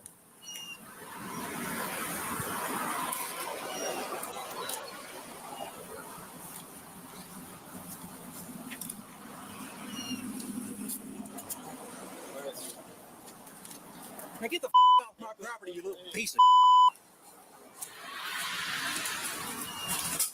10-4. the Come here for a second. Now why he following in his house? You hear the other officer say 10-4 into his radio. 10-4. The implication is that dispatch had said something to him. Possibly this guy has one. All right. So there we saw the two different situations. Mm-hmm. And again, where do you think with the white video, if it was a black man talking like that, when would it have been changed? When he first walked on that property. And I didn't see him ask for no license. I didn't see him, he didn't even walk up to the man. He walked on the other side of the truck. If he had been black, he'd have walked up to him because he'd have been ready to grab him. Because the first word out of his mouth, black dude would have been on the ground for whatever reason. Never did he get tackled. He didn't get choked. He didn't get beat. He didn't get punched. He didn't get kicked. Nothing. Nothing. But this is how they do when they're white. They handle them with kid gloves. In my opinion, when police officers is on personal property, they have certain protocols that they have to follow. It's not like they were out on the street. That's one point. The other point is I have heard people cuss at them, call them out of their name, everything. Total disrespect to the police officers. White or black? Both. White and black. I watch videos every day. But the The concern here is whether or not the police officer already had his information when they wanted to stop him for speeding. While he was speeding, he did not get pulled over on the street. He actually got pulled over after he entered his own property. So And it's why a you think different that was? protocol. Why That's you all think? I'm saying. It's just a different protocol when you're on private property. Why However, didn't? But let the me ask you a guy question. use the guy did use his rights to not speak to them or not say anything to them unless he had a lawyer present. When they read you your Miranda rights, it does say that you have the right to remain silent. That's the very first thing that they tell you. If you don't want to talk to them, you don't have to. They could have put the handcuffs on him and locked him up at that point, but this was a citation stop. So all he's going to get is a citation. Now, if they wanted to manhandle him, they could have, but they didn't have no just cause to manhandle him. But That's did the reason they? why he didn't get manhandled. My point is that sometimes black people like to run off at their mouth and do stuff that gives them just cause Did for he just wait? Whoa, whoa, whoa. He just did the same thing that you're saying black people do. He did the same thing, but it's okay. He he did not. the exact same thing that I, you're getting ready to say black folk did, I and actually nothing. saw a video No, no, where no, no. this Let's go back to man. that. Go back to that. You said Hold on, Cassie, hold on. I seen a video where this man got pulled over and refused to sign the ticket, and he ended up dead. Now, whether or not he was laying on the ground, and I don't know if it was a heart attack or something medically wrong with him, but I know that he ended up dead, and his family pursued the court case against the police officer, saying that they caused the heart attack because he didn't want to sign the police he ticket. does not have to sign the police. You don't have to sign Well, anything. now they have made it a law that you don't have to sign it. It's But been a law. asking him to sign the ticket, and therefore it caused argument, it caused a ruckus, and therefore he ended up dead with, I think it was a heart attack. Okay. I'm just telling you my experience and what I've seen. Okay, but you So, just said made a point. You made a good point because you said just now that the way black people, and you just stress black people, they come and run in their mouth. Did he not do the same thing?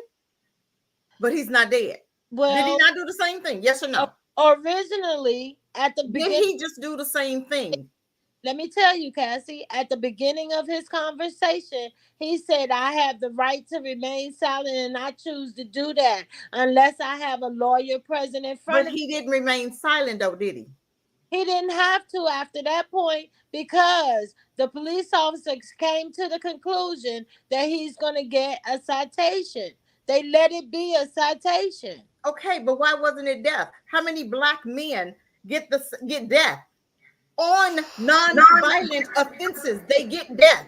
How many black folk go through that? They get stopped and they end up dead. The little boy that was 19, he got stopped, he ended up dead. I mean, it's so many cases. You have one, Elizabeth City, North Carolina. They went to his house. They was in his house. They saw him. He made a U-turn and they shot him in the back. But they said that he was trying to run them over. But when everything was said and done, all the shots was in the back. None was in the front. So if I'm trying to run you over, I'm trying to help you to understand these thugs in blue. That's what I call them. Thugs, gangsters in blue in America. They have caused more deaths that didn't. Now we're talking about non-violent incidences. That incident was non-violent. You have a lot more black people that had non-violent incidences that was quiet, not saying anything, and dead. Ronald Green, look him up. He was stopped by an officer, a state trooper. What they told him, he dragged that black dude. He beat him to death. Then he told the family that he had a car accident. He hit the tree, and that's what killed him. Come to find out, that wasn't true. The officer, the state trooper, pulled him from the car, drug him, beat him half to death, killed him, right? Killed him. And then he told the family that he found him like that he hit a tree or hit a pole or something. Now, the same lie he told to the family ended up happening to them when they started bringing the state trooper up on charges because he lied. So a lot of times they lie. A lot of our Black folk are in jail for nothing. You have one man that just got released for 45 years that did absolutely nothing. Yeah. And again, I agree with you, Cassie. I know that there's some injustice out here in America. The one thing that you did say in your last sentence was the police officer was pulled up on charges. So some of them are going to get charges. That's the point that I'm making. Very few are going to get charges. Some of them are going to have to go back through training again. Some of them are going to be held accountable for what it is that they have done since we started the Black Lives Matter march. More are not being held accountable than do we need more? Do we need more? Yes. Oh, okay, but you're saying that things are getting better. But we gotta start. That's a start. That's a start, but it's not where it needs to be. Okay. They need to go to jail. They need to die. The same way you killed that 19-year-old, Kim Porter served 2 years and got out because the judge said her family needed her. Really? Right. Really? Her family needed her when you just took this baby's life because you lied and said that you are grabbing your taser and it was a gun? You don't know the difference between your taser and your gun? That you think she should have gotten only 2 years for taking this baby's life? And training, she was the trainer. That was her job. She was an officer who trained. You know how hard it is for her with them 2 years being in jail as a cop. Well, she shouldn't have got out. She shouldn't have came out. They should have taken care of her in jail. Period. Seriously. The same way she did that baby, her family should never have been able to see her either. Period. Period. The same thing you did to him should have happened to you. And I'm blaming Pookie and Ray Ray that they didn't handle her when she was in jail. The female Pookie and Ray Rays. They should have handled her. Period. She should have never came out of jail. Pookie and Ray Ray would have had fun. The female Pookie and Ray Ray. What's her name? What? Ronetta and Janetta, whatever. Kaisha or LaWanda, whoever you want to call her. They shouldn't have never let her out of jail. I'm sure they got some while she was in there within 2 years. Well, they should have got more than that. Who want that? They should have. She should have been breathing. Who in the world want that? Shoot. Man, that's crazy. Definitely. There, this is one of the things that is very, very important.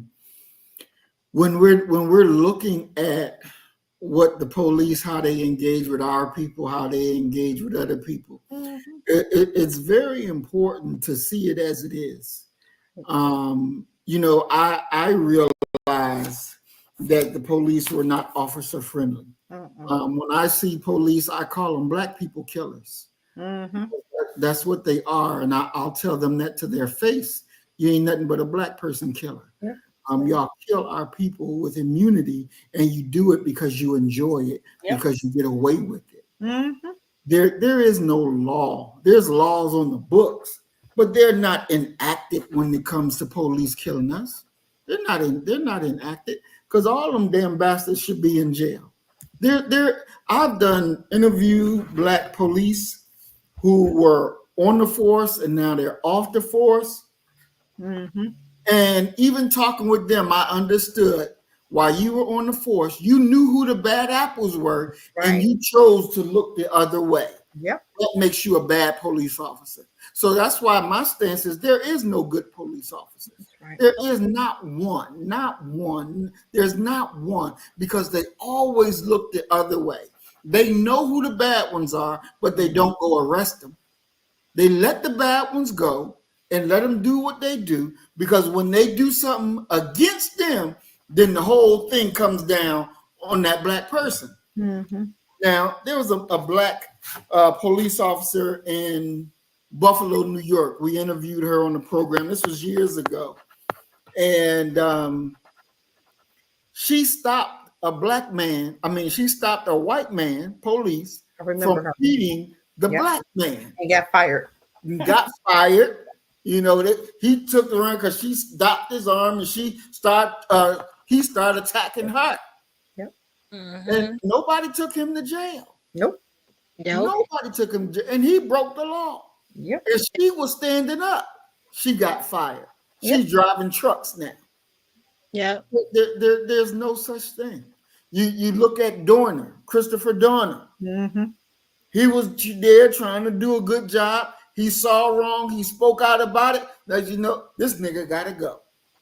Right. He ain't with our program. Yeah. Right. Slutted his name, dirtied his character, and he said, "Okay, well, I'm gonna fix you. I'm gonna start shooting y'all. Yeah. Yeah. Y'all done this to me. Now I'm gonna do this to you." Yep. Yeah. You know, so the institution Right. of policing is a problem. Yeah. It's a major problem. It doesn't benefit blacks at all. They are not our friends. They are our enemies. And they wrote that. They wrote that by their actions because they could choose to do the right thing, but they choose to do the wrong thing. They choose it. And it's like when I got out of the military, my thought was like, "Oh, I'm gonna go be a police officer." That was my original thought. Yeah. And then I said, "No, I can't do it."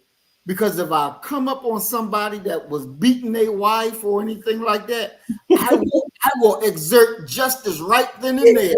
And I said, since that I know that's what I would do, I'm not going to do it. I can't be no police.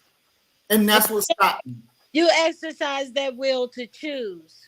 Exactly. And that's what this whole conversation is about, the freedom. The having the right to choose and make choices and make decisions that will best suit your situation, your lifestyle. Because I agree with you, Maurice. I couldn't be a cop because I know I would probably lock up everybody that I think them did something bad, and I'd probably be stealing all the drug dealers' monies that I could possibly get my hands on. So if I know I'm not going to be, a just cause, I know not to get into that field. It is a hard field to get into when you have right and you have wrong. It's the same thing for us as human beings, even if you are black or if you are white, if you are Hispanic, if you are, European, it doesn't matter. We still have that right to be able to choose to make better decisions and choices in life. Is the justice system flawed? Hell yeah, it's flawed. But without the justice system, where would we be at today now? The same place. It's not. We have to understand. The justice system. We didn't have police officers before, and things were fine. People know how to regulate themselves. We don't need police officers. How would we don't need police officers? If I need to pick up my phone and dial 911, I'm not. That I need help or that I'm in trouble or something is bad getting ready to happen to me, I got to feel comfortable that I can pick up that phone and dial 911. So you think you can? Do you feel comfortable? In Atlanta. You I feel don't know comfortable? what I called 911 for. I don't know if I was looking for the children. I think I was looking for Tony one night and I couldn't find him. The cops met me at the community. It just so happened I was at the wrong damn apartment. But I freaked out. I freaked the flip out. Yes, I did. Because I couldn't find my son. And they was willing to help me find him. And they were white cops in a black community. And I did not have a problem. I kept saying, let's try this apartment over here. Let's try this apartment over here. And they were right there beside me the whole time, trying to get me to calm down and let me know that everything was going to be fine. And it just so happens I only had a little percentage of a battery on my cell phone. And it just so happens that he called me and he said, Mama, I'm finished getting my hair done. Can you come pick me up? I said, boy, what apartment is you in? And he gave me the apartment number and he came outside. And the police just went on down the street and mind their own business, went away. and he got in the car and we went home. But it's just the principal thought. I like to know that I can dial 911 if I need it.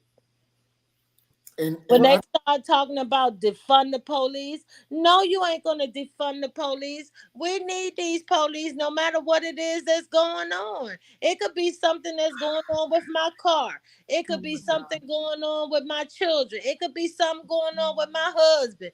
Maybe he feel monkey that day and he want to play froggy and leap. Who knows?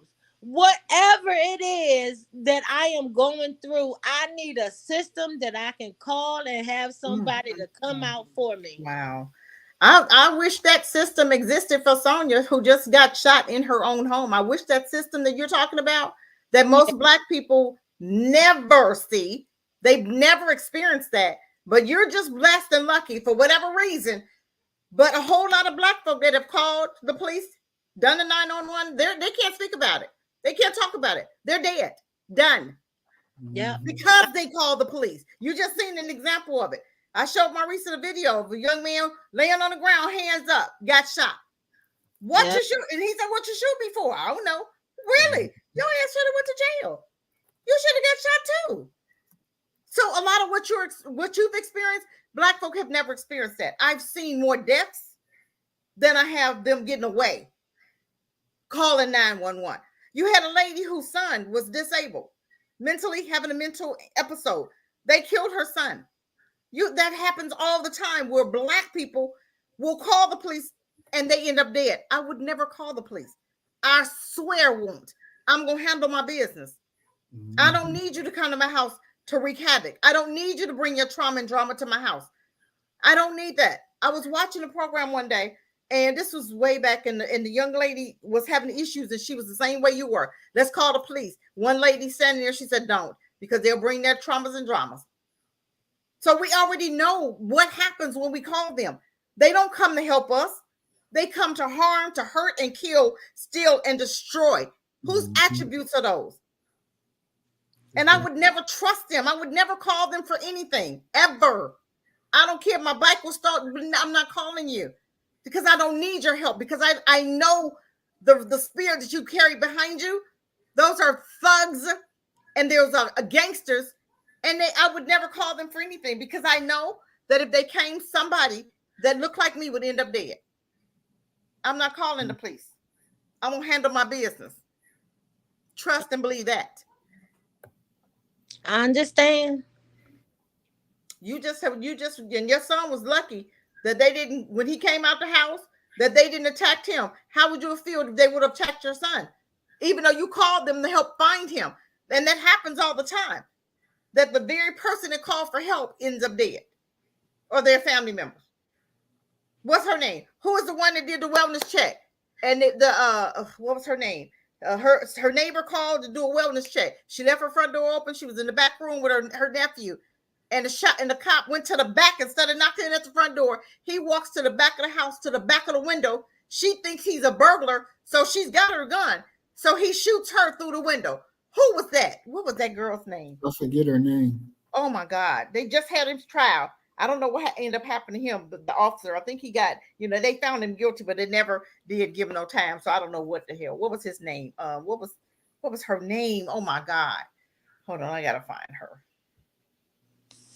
Did a wellness check, and she ended up dead. The neighbor felt bad. Mama ended up dying, and the daddy. Remember, the mom and the dad died since then. Mm-hmm. So not only did she die, but 2 other people died along with her. So that enemy got rid of 3 of her family members. 3. And that cop was held accountable. But I don't think he got no time. He didn't get it. But how many cops aren't held accountable? How many? Shoot our babies every day. Sandra Bullock. What's her name? Sandra Bland. Mm-hmm. Was that cop held accountable? No. Oh yeah. He killed her and never got any justice. Yeah, Sandra Bland's case was the one out of Baltimore. No, it was in Texas. Yeah, Texas. Yeah. Mm-hmm. Jefferson. Tatiana Jefferson. Yeah. Sister Cassie. Tatiana Jefferson. Yes. Yes. Mm-hmm. Yes. I still don't think I'm gonna look him up, that officer, and see how much time he get. I don't think he got none. What case was that in Baltimore then, if that wasn't Sandra Bland? Yeah, Sandra Bland was in Texas. That No, was and one of Dr. and, Jones' and students. what case was it that was in Baltimore? Because those 5 cops, they got Freddie Gray. Freddie Gray was charged. The cops that killed Freddie Gray, they were charged, but the judge threw all the cases out. in Baltimore? In Baltimore, Freddie Gray. They killed him, threw him in the back of the paddy wagon, and didn't strap him in, and was, making a paddy wagon do all this. His back was broken before he got in the paddy wagon. Remember when they were dragging him? I think that was the first one. There was another one out of Baltimore too, but it was a female. It's such a shame because you're supposed to have life and you're supposed to have liberty according to their constitution, but you don't have it. You have the illusion. Well, Rodney King got millions, and what happened to him? He deserved millions. Yeah, they beat the hell out of that man. He deserved it. Rather, whatever he did with it, he still deserved it because they beat that man so bad. And what they did to him, his body wise, what happened? Right, he deserved every dime. Didn't he end up broke and going? He died. He died. No, he's dead. He died, and it could have been from those injuries. He died. But before he died, didn't he end up broke? I don't know, but he ended up dead. I don't give a damn what happened to the money. I'm glad he got it. That's about it. OJ got away with double homicide. Are you serious, girl? Come on. What's wrong with you? I'm just asking it. What is killed that woman? I don't give a damn. She took one for the team. Bitch, she did that. I don't give a damn if she did it or not. I'm glad. How many black people they kill every day? I don't give a damn. He took one for that team. Thank you, OJ. I don't give a damn if he did it or not. I don't care. How many black folk they killed every freaking day and get away with it? You think I care about a white woman? I don't give a damn. I don't give a damn. Sometimes, I don't care. The OJ who just, I don't care. He looked black, but he was part of the black community. The glove didn't fit. You get away with double homicide and you still end up getting 30 years in jail because you went back and stole your own rebellious. Come on now. So that was, wait a minute. So even with that case, you agree that he should have gotten 30 years for going back to steal his stuff when he was set up in the first place? They knew what they was going to do. He was set up. You come in my house and steal my stuff and I come and get it, but I'm going to get charged for it. Are you serious? What's wrong with you, baby? Come on, girl. I didn't hear this. Come on now. Come on. You cannot be. I heard the story that he was mad as to who had his stuff. Well, whoever stole it, he went to go back and get it. He even started a whole new relationship with a white woman in New York. Who cares? But my thing is, she took one for the team. Can somebody just say, OJ, move on with your life, man? Come on, now. You got to wait a minute. And then do something stupid to go right back to jail. Are you serious? So, okay, somebody come in your house and steal all your stuff, right? You're not going to go get your stuff? No. Oh, you going to let them have it? Let them have it. I go get some more stuff. But that was those were like his rings. This was famous. It was the stuff that was some money, like his rings and trophies. Wasn't it something like that, Maurice? Mm-hmm. It wasn't just his furniture. These were things that was worth money, like his rings, and he had rings, he had trophies, he had all that stuff. So he went to get it because they told him who stole it. So you don't think he was set up? I think he was set up. I think they did that on purpose to give him some time. He got 30 years, but I'm going to tell you what. He got 30 years for stealing something, but this cop that killed Atiana, he got 12 years. Make that make sense. Wow. Make it make sense. Kim Porter got 2 years. Make it make sense. Now they killing black folk all the time and they get no time. Then when they do get time, Botham Jean was in his house. That girl got what, 12 years? Try to get out in 5, right? Make it make sense, you guys.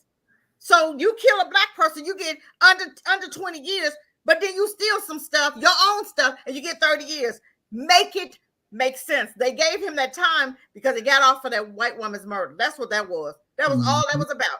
It wasn't even about his stuff. They set that up. Then they told him who stole it. Then he went to get it, and then they arrested him for coming to steal your own stuff. Make that make sense? That don't even make no sense. And you sitting up here talking it was okay. That don't make no sense. I don't know how black folks think like this. I wish I could understand why we think like we do, because it don't make no sense. You said it was good. How is it good? It no sense that he went back and got that stuff. He should have left it alone. Oh my God, you just ain't gonna fight for nothing, is you? Some black folk just ain't gonna fight for nothing. They gonna just let white folk do whatever they want to. He should have went and got his stuff back. He should have stole it in the first place. I do think that we need a system in place to hold cops accountable for, murdering and disobeying the law and protocol like they're supposed to. I think they need to get more than 12 years. I don't know how or what kind of system that we can put in place for that, because the racism among the cops is so tremendous. It goes a long way across the United States of America. So even if you hold captive on one side of the United States of America, you still got the middle and you still got the West. Unless you can find an accommodating responsibility to hold all cops under the same scrutiny for not doing what they're supposed to do in terms of protocol, I don't know what else to say. We're still going to be fighting it one case at a time, one battle at a time, and it's just going to be an ongoing thing because it's been around for years. It's just now coming out to a point that, that they're striking us down, they're murdering us, they're beating us. I mean, it still is, and it always probably will be a problem when it comes to the law, unless there's something that we can do all across the United States of America, all at one time. What would you suggest we do all across America? What would you suggest black folk do when they beat us and steal and kill us? And what do you suggest black people do? It's got to be in the justice system with the Supreme Court. What do you suggest? Accountable and let it be in the Supreme Court. That's what I suggest. What about an eye for an eye? If you kill my son, I'm coming after you and do the same thing to you. That's biblically the rule.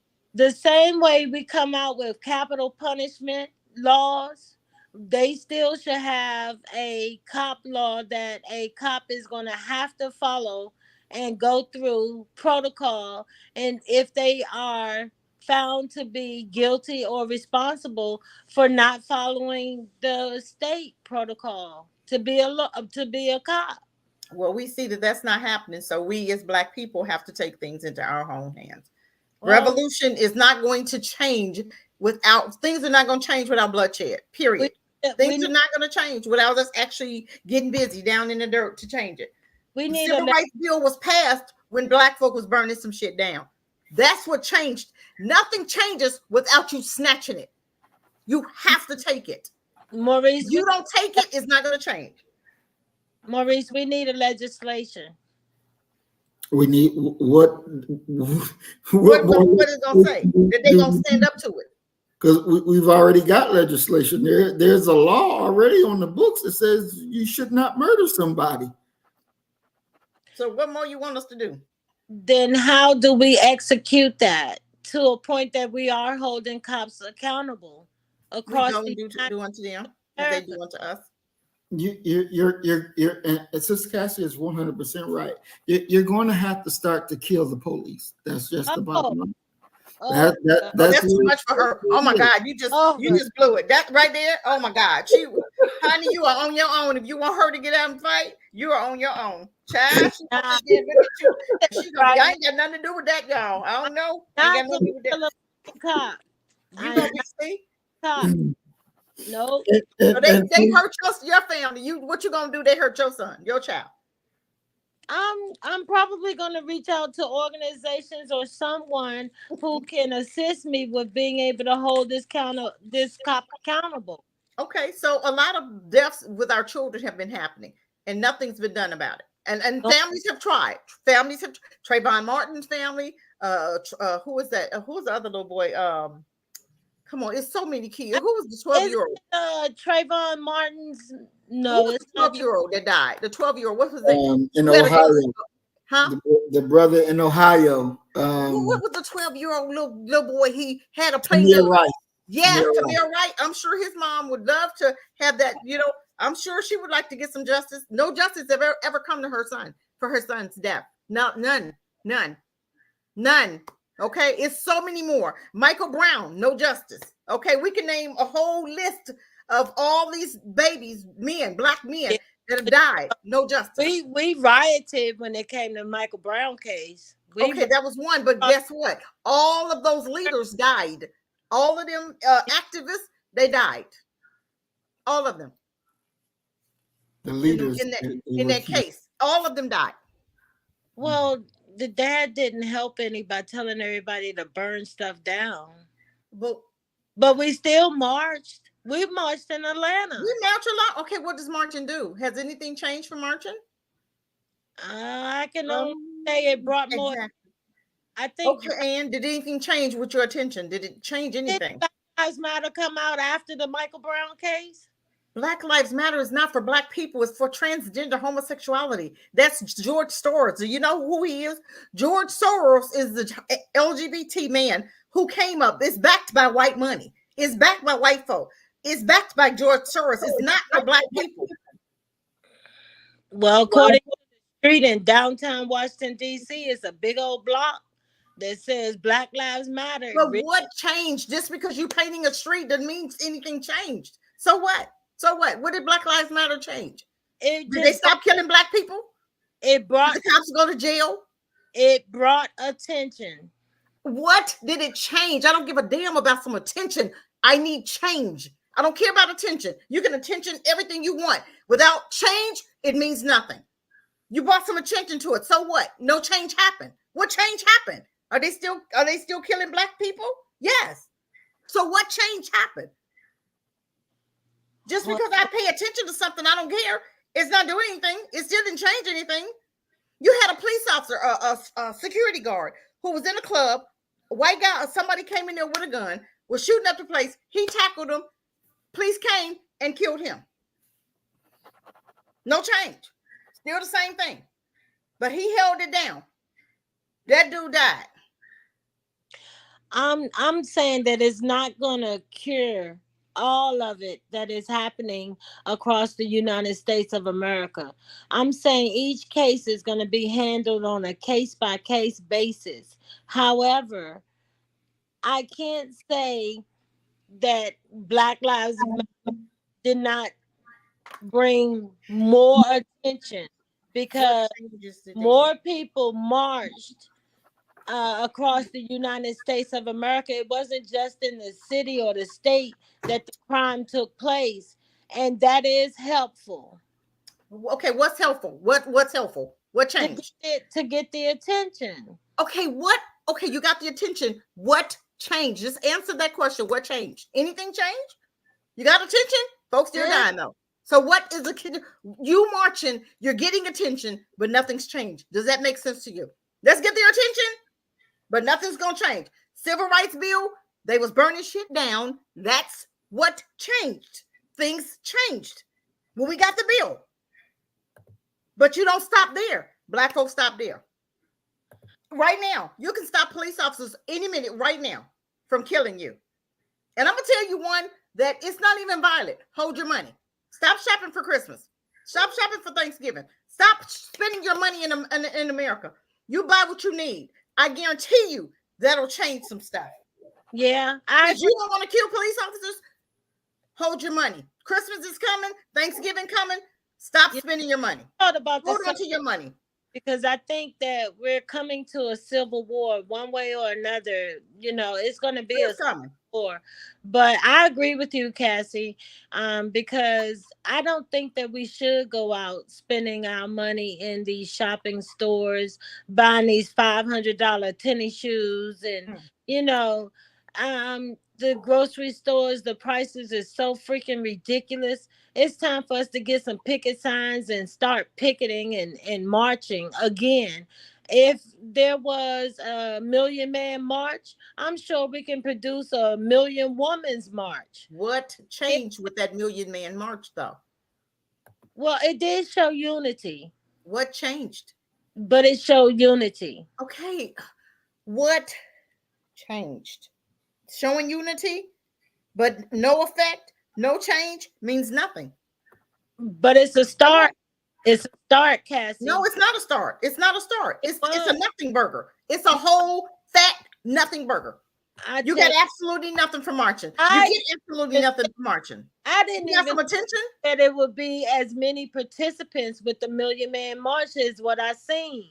I was so surprised. I was like, really? These men actually came out and stood up. And that's the difference. Even when it comes to this voting poll, when people come out and they come together and they stand up for something that they believe in or something that matters to them, then you'll see more participation with it. The yardstick goes a little bit longer than that, but that's all we have is that yardstick. No, that's not all we have. In other words, we need something that's going to be able to put all this into perspectives. Yeah, and it's not marching. It's doing to others as they do unto you. You come and kill my child, I come and kill yours. I guarantee you some shit will stop. I guarantee you it. If they had killed Michael Brown and that same officer had died that same night, I guarantee you, and every time they do it, if you get him some consequences, because a bully, you shut him down by dealing with that bullying. You don't deal with that bully, it's going to keep bullying you for the rest of your life until you shut it down. If you don't ever shut it down, you're going to always have to run from that bully.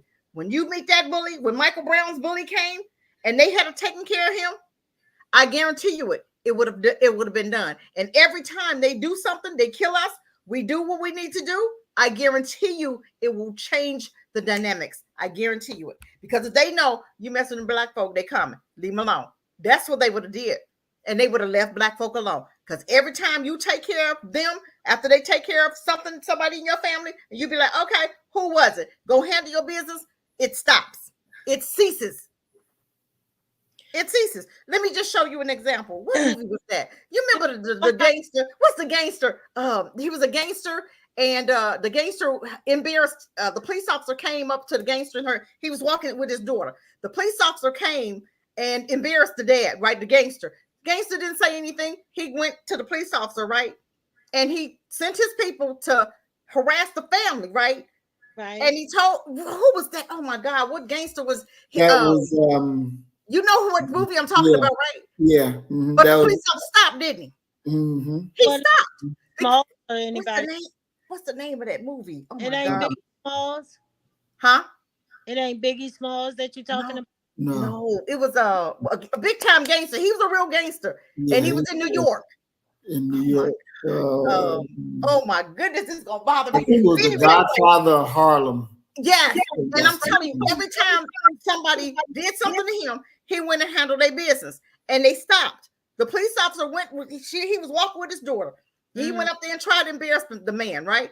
He sent his thugs to the police officer's house and wrote a letter. We're gonna babysit your family for a couple hours, right? But the police officer never bothered that man again. You got to do something to stop bullies. You can't sit up there and see somebody doing something, harassing you, and you say, I'm forgive. I'm gonna turn my back. It's okay. God said, no, I put you on this earth to handle your business. David wasn't no punk. You didn't mess with David in the Bible. He handled his business, right? That's what we're supposed to be doing. You don't sit up there and let somebody hurt your child. That Jacob Blake was shot 7 times in the back. What does mom do? His mom made excuses and blamed the son. I forgive you. I don't forgive nothing. Only until that police officer get what he got coming to him, I'm still not going to forgive. I'm just going to ignore it because I'm good now because you got what you got. You hurt mine, I'm hurting yours. You do this, I'm coming. Seriously, until we shut it down, nothing is going to change. You can't be scared to shut stuff down. You got to roll with it. You got to shut them bullies down. And that's what police officers, they're bullies. Those are thugs in blue. Bumpy, yes, Bumpy, yes, Bumpy Johnson, yes, Oh, yes, man, Bumpy, you need to watch that movie. You may learn some, girl. Y'all need to watch that movie, honey. Bumpy wasn't playing. Bumpy, Yeah. that's my boy, boy. I love me some I'm Bumpy. I was excited about that movie. learn what not to do. That's what I'm gonna learn. Well, you sit there and keep on getting beat down. Keep on letting them harass you. I learned some good tactics. I'm just saying. I love that movie. I may have to watch some of it tonight. Bumpy wasn't no joke, boy. That movie I love, boy. Ooh, I love that movie. I got that on lock. I wrote it down so I can try to watch it too. You need to, and then come back and talk to me about it. Bumpy wasn't playing. He was bad, boy. That Bumpy wasn't playing. That was a true movie too. You'd have been saying, "Okay, Bumpy, leave him alone. It's okay," and the police officer would have been bothering him from now until. Okay. You got to stand, honey, on some truth. Sometimes you got to stand. You All right. Stand. Get ready to go cook dinner. Yeah, we're about to end it. We're going to go ahead and move to closing comments. We are at our time. Okay. All right. Since Sister Cassie came on late, we'll let her go first with her closing comments. Wow, I tell you, this is a very exciting. I mean, I love programs like this because I like for us to get Black folk to think, because we have to come up with some conclusions. And the conclusion of the matter is sometimes you have to make a stand. Sometimes you have to change some things about yourself so that you can be free as a group of people. Because if one is not free, none of us are free. So as a group of people, what is it going to take? It's going to take us separating. It's going to take us creating our own schools. I'm going to say this until we get it. It's going to take us buying some land. It's going to take us as a culture to stop voting for people that ain't going to do nothing for you and vote for your own freedom. Vote for your own. Deuteronomy 17. I hope you guys read that. He said, don't even put foreigners over you. We're not supposed to be doing that. And we're doing that. No, they're never going to do anything for you. They'll lie. Every time she opens her mouth, she lie about something. No, we have to say, look, we're going to walk away from that party. We're going to have our own political party, and we are going to put some stuff on the books for us. We are going to educate our own babies. We are going to do what we need to do so that we can be free, period. So no, we're not free. And I hope that we have helped you to understand that, and we've opened your eyes. 911 is not your friend. Those thugs and blues are not your friends. And we could come up with so many incidences that they have murdered innocent Black folk on a non-violent offense. You're throwing you to the floor. But these dudes that's murdering Black folk in churches and supermarkets, they're not getting thrown to the floor. They're not getting knees in their necks. They're not getting trampled. They're not getting like 5 officers on one person. They're not going through that. They're not even touching the ground. They are harassing, chasing officers, and officers not doing anything. But we have Black folk that'll sit up here and say it's okay that Black folk go to jail for absolutely nothing. Or we have Black folk that sit up here and say it's okay for them to die for a non-violent offense. And then we'll agree that these officers need training. No, training. You can't retrain a racist. You can't retrain a racist not to be racist. They gonna do what they were put on that force to do. They've infiltrated for a reason. We see them doing it. They see they're doing it, and they're doing absolutely nothing. It is our God-given right to hold them accountable. So when they come in our neighborhood and they act a fool, then we hold them accountable, period.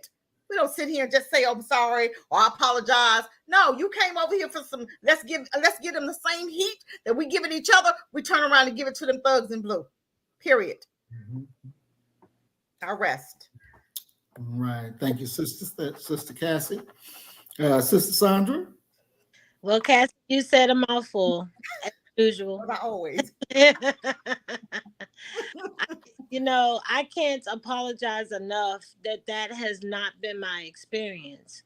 I still have the will to choose, which is my freedom. And the way that I describe myself to be free is because I'm going to make those choices in life that is going to be better suitable for me and my family. I'm only one person in the United States of America. I'm sure that there are others in America who may feel the same way. But each time I see a police officer, I'm either going to flirt with them, I'm going to talk shit to them, I'm going to treat him as if he is my best friend. I'm not going to be disrespectful. I'm not going to try and kill a cop. I mean, I won't even try to kill a citizen of the United States of America if I don't have to, only if I'm in a life threatening situation. Do I have a firearm? Yes, I have a firearm. Do I keep it locked up? Yes, I keep it locked up. I don't want my kids to get access to it, and I worry about it all the time because I still got one more child to raise in the United States of America. I'm going to teach him the same thing I taught my son. Do not be disrespectful to the guys in blue because that's the fastest way you can die. I have been subjected to such envy, but racists among cops will never be abolished. It'll never be abolished. We're always going to have it. The thing is how you deal with it and how you cope with it. But in reality, we are more free now than we were, 300 years ago. We are more free now. We have more of an education than we did 300 years ago. And I still believe that. And I'm going to stand firm on it. I do believe that these police officers are going to become accountable for what it is that they do to us people, even as Black people or people in general. Because Hispanics is also going through the same thing. They're going through the same scrutiny. They're going through the same deportation if they don't behave the way that they're supposed to. I am a Democrat. I'm going to stay a Democrat. I'm going to always be a Democrat. I always have been a Democrat. But I'd rather vote Democratic than to vote for the other man because I don't think that he has us people in America as his best interest. I think that he has a different agenda. Now, whether or not I vote independent, I doubt it because I don't know anything about the independent candidates who are running. I'm still going to stand firm on what it is that I believe in and do the best that I can to make it through this day and age and remain free and remain alive. And I rest my case. All right. Brother Isaiah, you still there? Yeah, I'm there. I'm sorry. We had some unexpected dinner guests Mm. that my wife did not tell me about. And like I said, I ain't gonna say shit. I'm gonna keep my mouth shut because when you are married, the best thing that you can do is say yes, That's right. yes. And when you think That's that right. you are right, you slap yourself in the face That's right. That's and it. remember rule number one: the wife is always right. It might not seem fair, it might not seem right, but if you want that grocery store open 24/7, you better you, you better act right and do right. That's all I got to say. Pick I and like choose my your store battles, open honey. 24/7. I like I to go love it. in, buy what I buy, and get the fuck out. I love it. Pick and choose your But battles. That's right, yeah. bro. That's right. Pick and choose your battles. But Pick and choose anyway, wisely. That's right. uh-huh. But anyway, I ain't arguing with no woman. I done learned that a long time ago. Yeah, and I got my ass whooped. Look, this was a funny story. I was in the 5th grade. A girl that I liked, I guess she wasn't liking me, or that was the indication that she was liking me. She kicked me in the chin. No, not the chin of the face, but chin of the leg. And all my homeboy, man, you gotta beat up. You gotta beat up, man. You got. And all the kids they rounded up in a circle, and my dumb ass right there in the middle, trying to fight.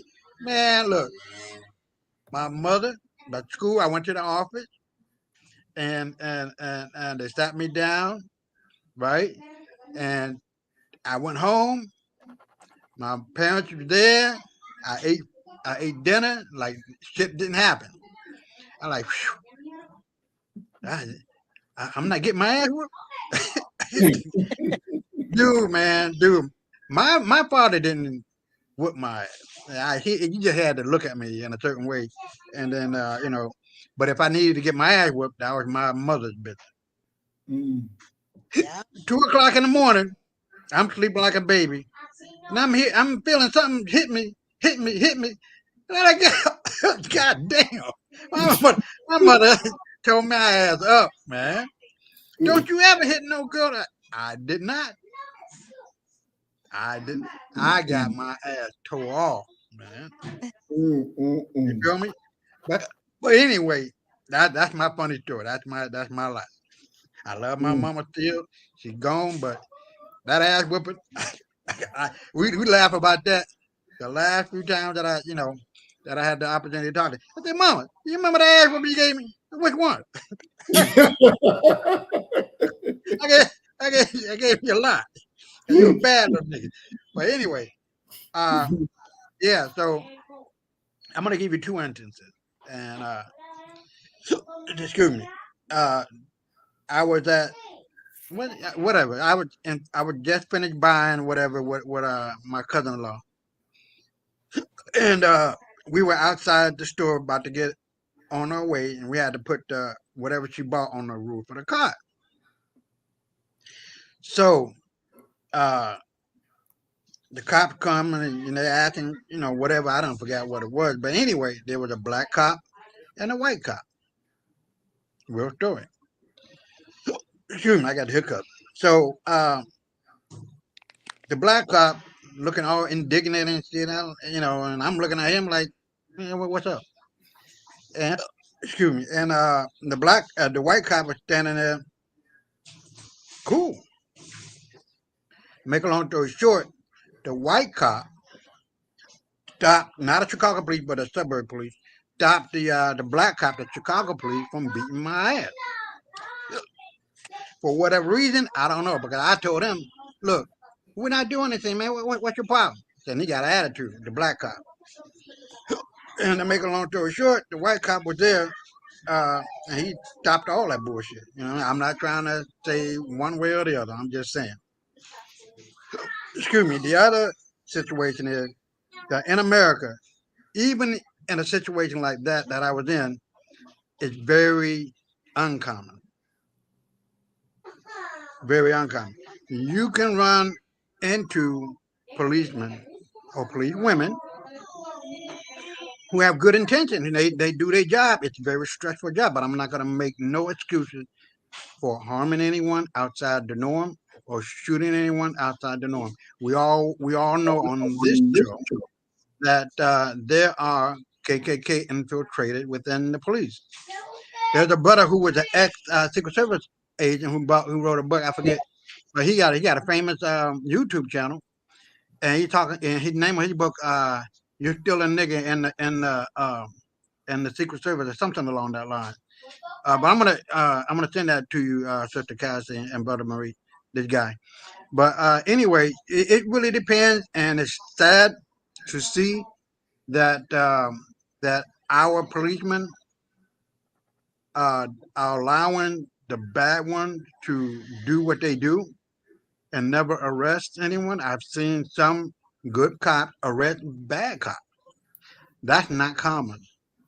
So to me, we have to be careful. We have to be alert. We have to be on our not pins and needles, you know what I mean? But just be aware and know that, the situation in our society is not one that is conducive to black folk.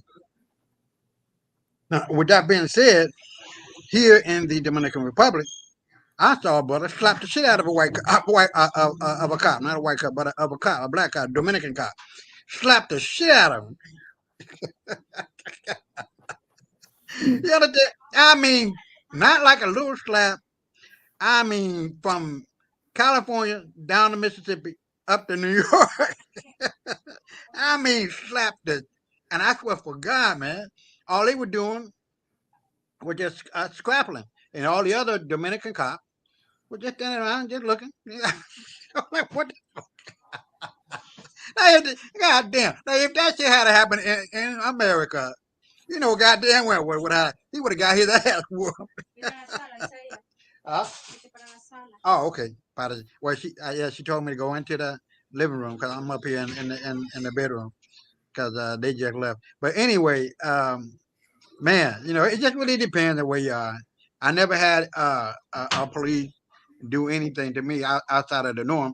I remember I was riding a motorbike. I had my little pocket on my ankle, and the police were behind me and stopped me. I don't have a motorbike, right? But anyway, with the person I with, they stopped us, and they looked like, you know, 'cause I had my hands out like, no, don't shoot, no me titty, no me titty.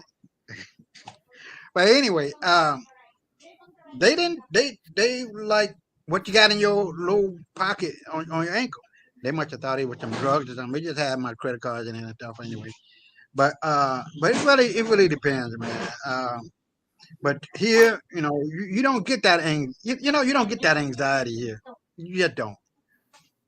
And I'm not saying there are not bad cops here. There are. But when they do find that there are bad cops here, they get demoted and fired and put in jail, man. I kid you not. But the only thing I don't like is when you're driving and somebody hits you from behind, you're responsible. The driver in front is responsible. You're like, what kind of dumbass shit is this? I swear to God. But, you know, the person in the back can always say, well, he stopped. What the nigga? I was in a goddamn stop sign. What else I'm going to do?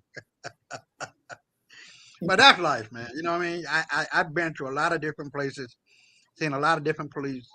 And I guess I've been blessed to be aware and never not be aware of the circumstances in America, because the circumstances for Black folks is incredibly different. And I think Sister Sandra knows this, different from white folks. But one day soon, you know, white folks gonna get the message because they've been having it for too long, too good, in too many ways. And I'll throw it back at you. All right. Thank you, Brother Isaiah. And I want to thank our panel for coming out. I want to thank our audience for coming out. I didn't get to go through the list earlier, but I'll run through it real fast. We got Yolo Adams, peace and blessings. We're glad you're here. Zaneta, Nene, we're glad you're here. Another cousin of mine. Let's see who else we got in here. Have Brother Willie Rivers, peace and blessings, big bro. We're glad you're here. We have, I know I saw Norma X, peace and blessings. We're glad you're here.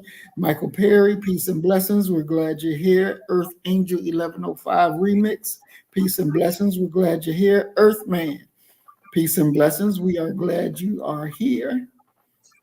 Awesome audience, awesome panel. And, you know, I'll say this and then we'll go ahead and close. They say, I'm sorry, Brother Moody, I'm sorry. Let me say this.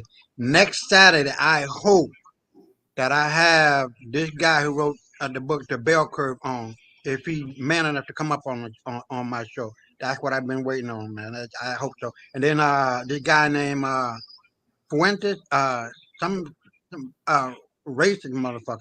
I hope he come on, but I doubt it. But I just wanted to let you guys know that. Go ahead. I'm sorry. All right. Thank you, dear brother.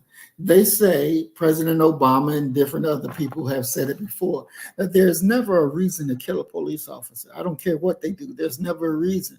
But that's just not truthful. There are reasons. And what we have to understand is that the longer you keep allowing it, is the longer it's going to happen.